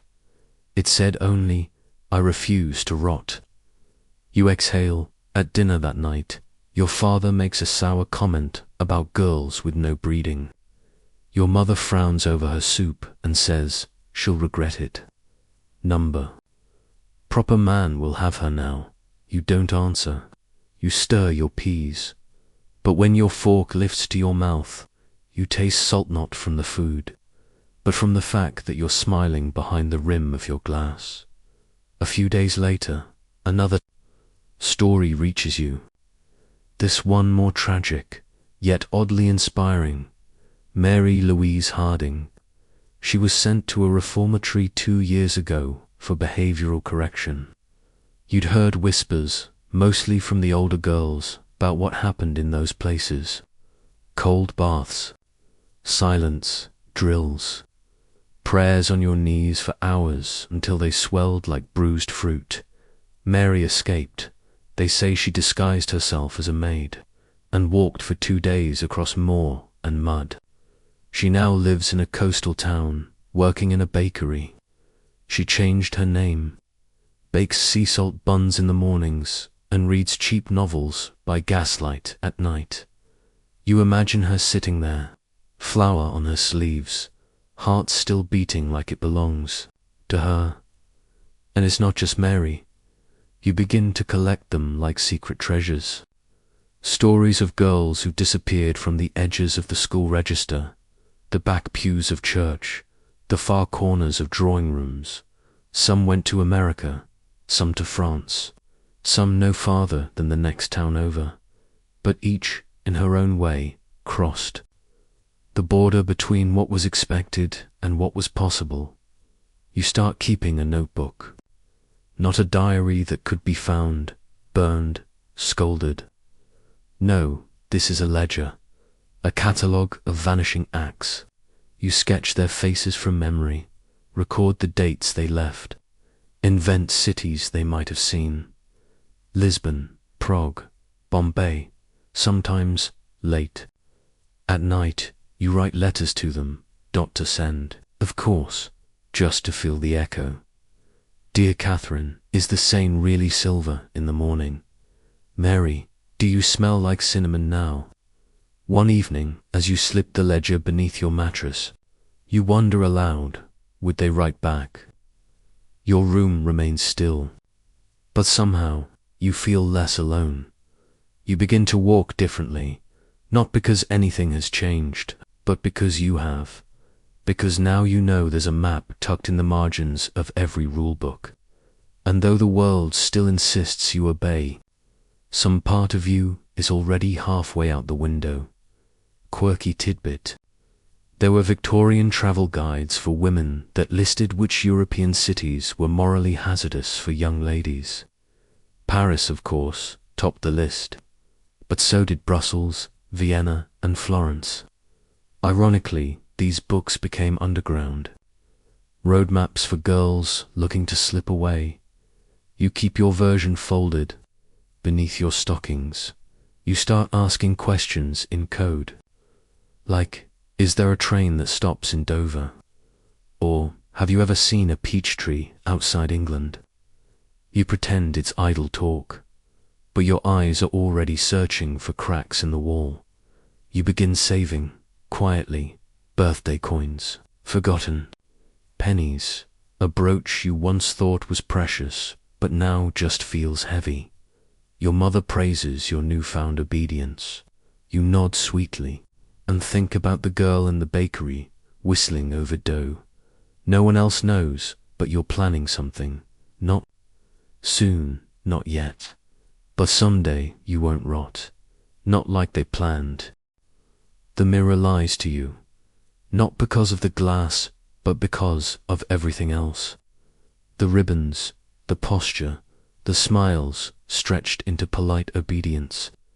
The face you see each morning has been edited so thoroughly it no longer feels like yours. But you still perform. You rise at 7. You lace the corset. You dab your cheeks with cold cream that smells like lavender and resignation.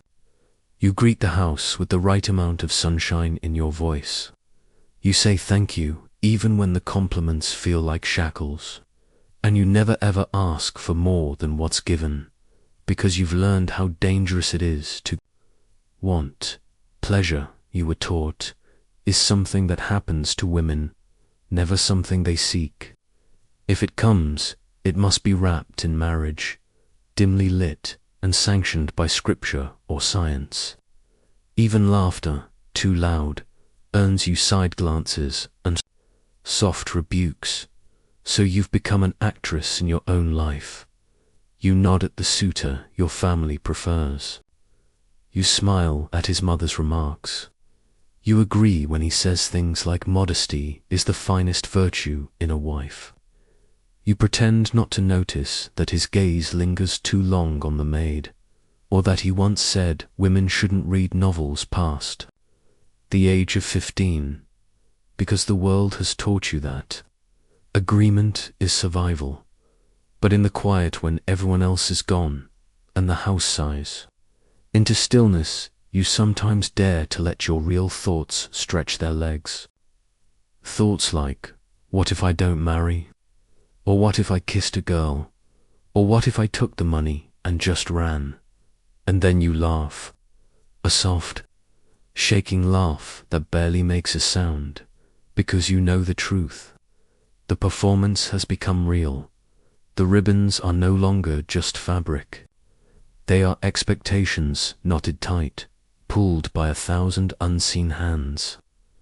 To unravel them now would be to risk unraveling everything. And yet, there's a moment you're helping your niece dress for a picnic.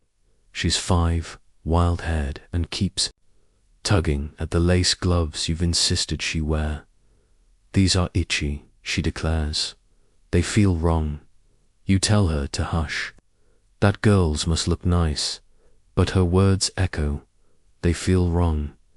That night you don't sleep well, because you remember how young you were when the lessons began.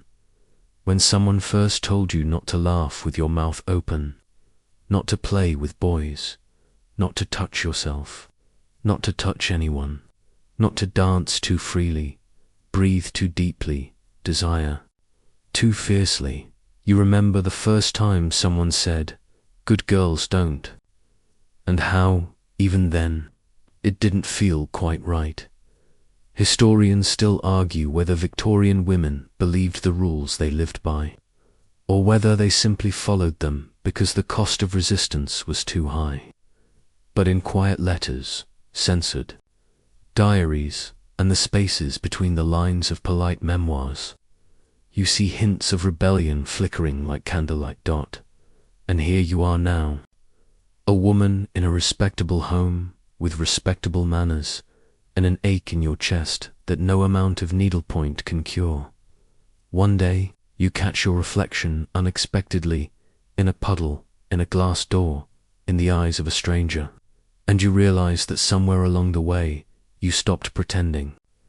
You became the thing they wanted, but inside you, something still burns, not brightly, not always, but enough to keep you wondering.